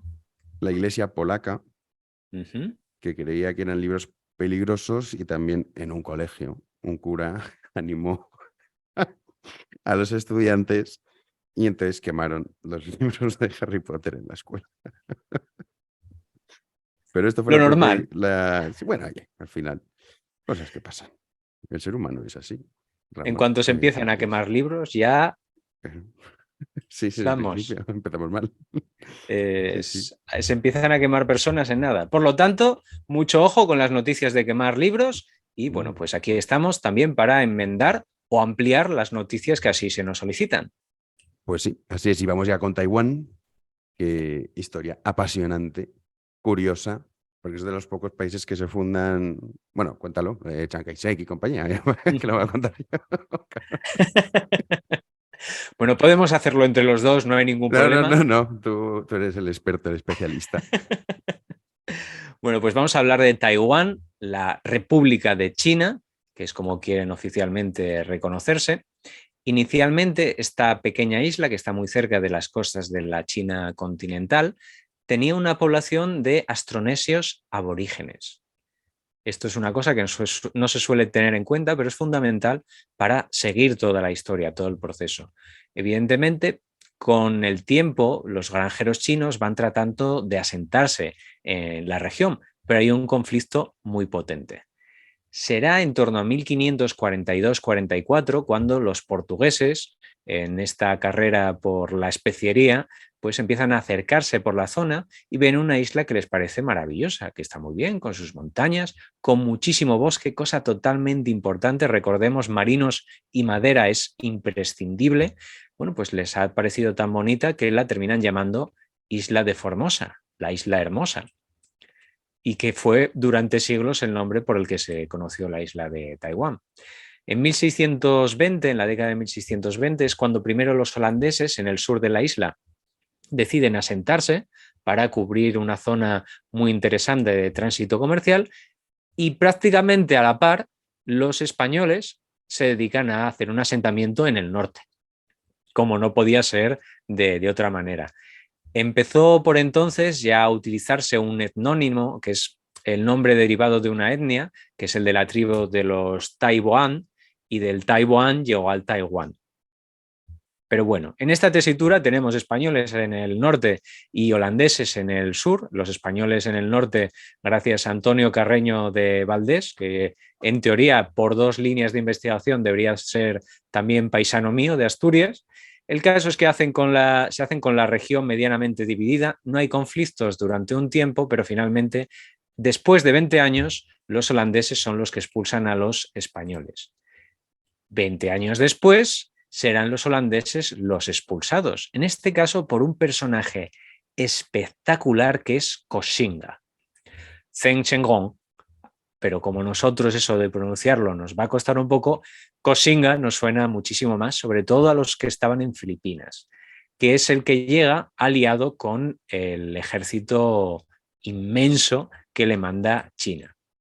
Koxinga, que no le dedicaremos más tiempo, pero para que la gente se haga una idea, es un japonés, hijo de un pirata chino converso al catolicismo. Todo esto la misma persona. Qué maravilla. Y tiene, claro, evidentemente una historia impresionante. El caso es que colabora con los Ming. Pirata japonés, hijo de chinos, convertido al catolicismo. Japonés, Sí. hijo de pirata chino, Vale. converso al catolicismo. Qué maravilla. Oye. Se puede complicar más, porque tiene mucha chicha, pero bueno, de momento con que nos quedemos con eso ya nos vale. Pues colabora con los Ming para hacerse con el control y finalmente consigue un principado. Es decir, se queda con la isla de Taiwán como un principado, aunque el que realmente gobierna es su hijo, porque al poco de conseguirlo se morirá. Entonces toman el control completo del país otros 20 años más tarde. En torno a la década de 1680, pues se convierte en un principado que depende inmediatamente o indirectamente de China. Pero realmente no es una provincia independiente hasta 1885. Es decir, fíjense el salto entre una parte y otra. Y será entonces cuando empiecen a ponerse las cosas realmente interesantes. Si nos parecía ya poco que las historias de holandeses, españoles y todo esto ya tenía su trasfondo, su aquel, bueno, pues a partir de 1895 los japoneses se hacen con el territorio después de la guerra, la primera guerra chino-japonesa. Entonces Japón, que de repente se encuentra con que tiene territorios de ultramar, fuera de lo que es el propio archipiélago, aunque esté cerquita para nosotros a día de hoy, pero ya era territorio de ultramar. Se convierte en un país que pasa a ser antiguo, a que ya está compitiendo con Occidente, superando a países como China, despuntando completamente, y dice, bueno, pues ahora mismo que tenemos el dominio de ultramar, de este territorio, pues ahora vamos a controlarlo en condiciones. De hecho, cuando llegan, la mitad del territorio no estaba ni bajo control directo chino, eran los aborígenes los que se habían hecho con el control del centro de la isla. Entonces, los japoneses quieren hacerlo la colonia ejemplar. Quieren dedicarle todos los recursos posibles para que despunte completamente y les ayude a más conquistas futuras. Entonces hacen una campaña inmensa de agricultura en toda la región, empiezan a dar educación básica a todo el mundo, instauran el ferrocarril y con eso además apoyan a la industria de una región que ahora se convertía en japonesa.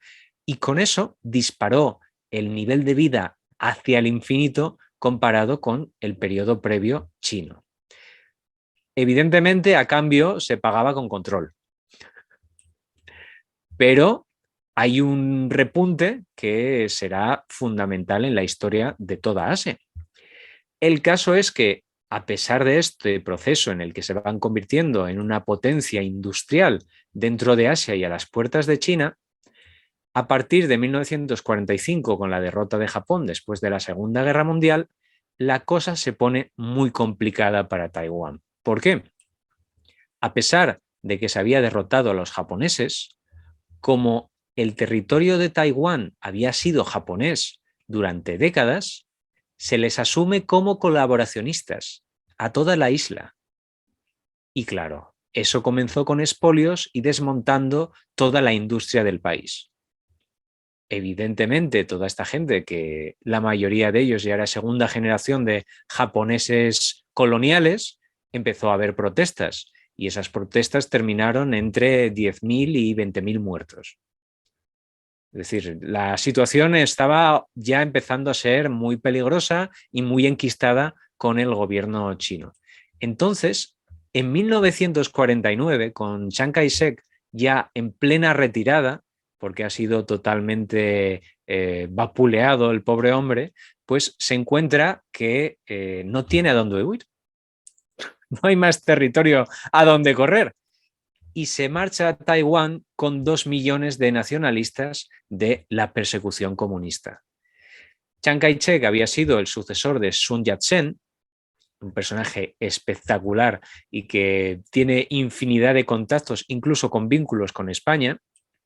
Pues este Sun Yat-sen no lo vamos a desgranar ahora, pero sí que identifica un tema muy interesante, que una vez que los comunistas empiezan, después de la guerra, a expandir el control en la plena guerra civil en la que estaban, pues hay mucha gente que, por evitar exclusivamente al comunismo, tratan de marcharse y se les ofrece la posibilidad de irse a Taiwán. Entonces, muchas élites, muchos intelectuales, muchísimos cristianos se marchan de la China continental a Taiwán. Y eso crea una especie de estructura totum revolutum de gente que no tiene muchas cosas en común, pero sí que están siendo pues perseguidos o han tenido problemas con el comunismo y por lo tanto empiezan a hacerse fuertes. Además, Japón empieza a ayudar de nuevo un poco a Taiwán en esta situación. ¿Y quién ayuda realmente a Taiwán? Pues los Estados Unidos, que deciden que es el lugar ideal como plataforma para sus futuros conflictos. Vietnam, Guerra de Corea, pues deciden que Taiwán es el sitio adecuado.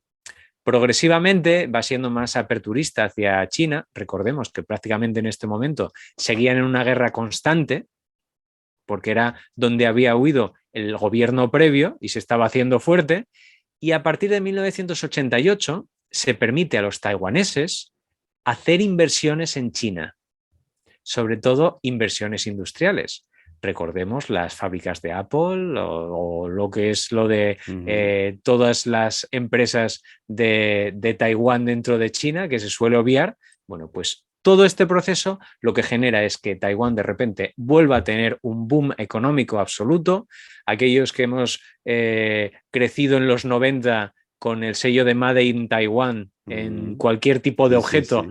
podremos recordarlo, y eso nos lleva a la actualidad, en la cual hay un equilibrio de poderes muy complicado, en el cual no está reconocido Taiwán por muchísimos países. Recordemos que los países que lo reconocen propiamente son plenamente, digámoslo así, minoritarios, pero sin embargo, que a pesar de este desequilibrio de poderes, Taiwán se mantiene todo lo posible fuera del ámbito de China y permitiendo, de hecho, estas empresas, sobre todo en la zona de Fujian, de ser industriales en un territorio que no les pertenece y en el que están en pugna.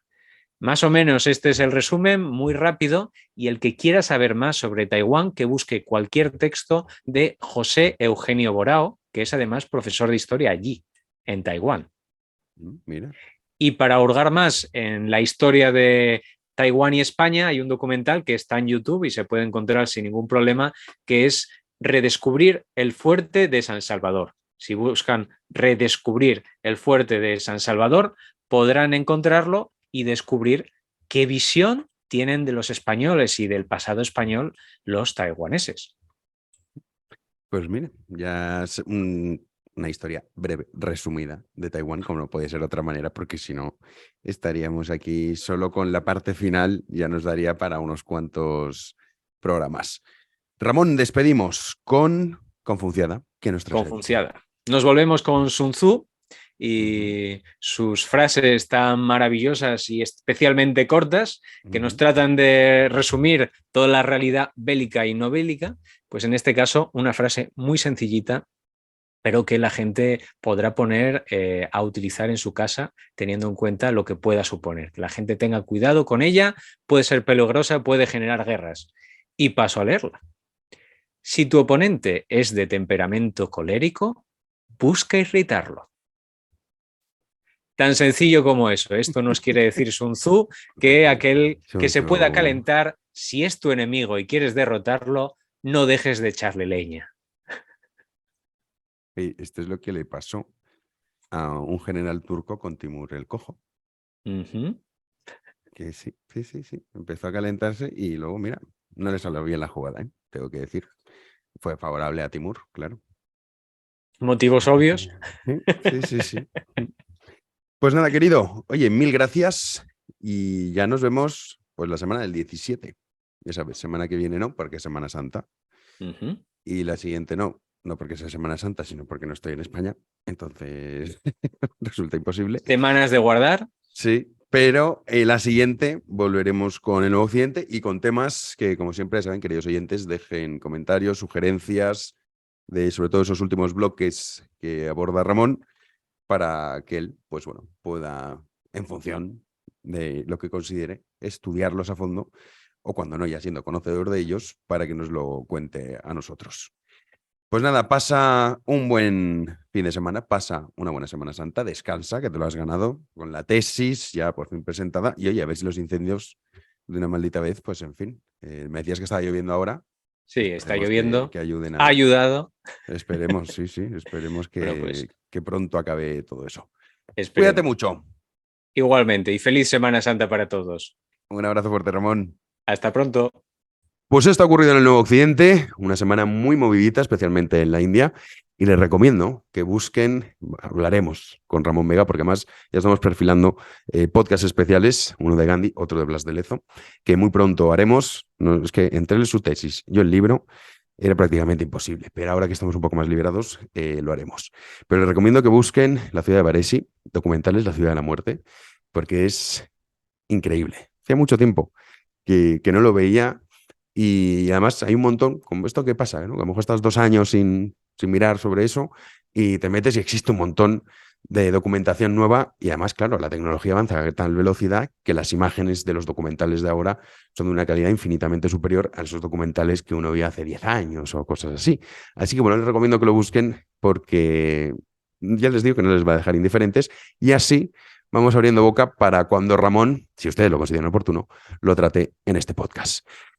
Despedimos aquí, dentro de 2 semanas volvemos y bueno, dejaré contenido en el canal también exclusivo para que si alguien dice, hoy 2 semanas, pues si no es miembro de este canal de YouTube, no es suscriptor de iVoox o no es patrono, es la oportunidad perfecta para que escuche todos los podcasts exclusivos de historia que hemos hecho hasta la fecha. Así que nada, nos echaremos de menos mutuamente estas 2 semanas. Como siempre, muchísimas gracias por estar ahí. Nos vemos en una próxima entrega. Hasta luego.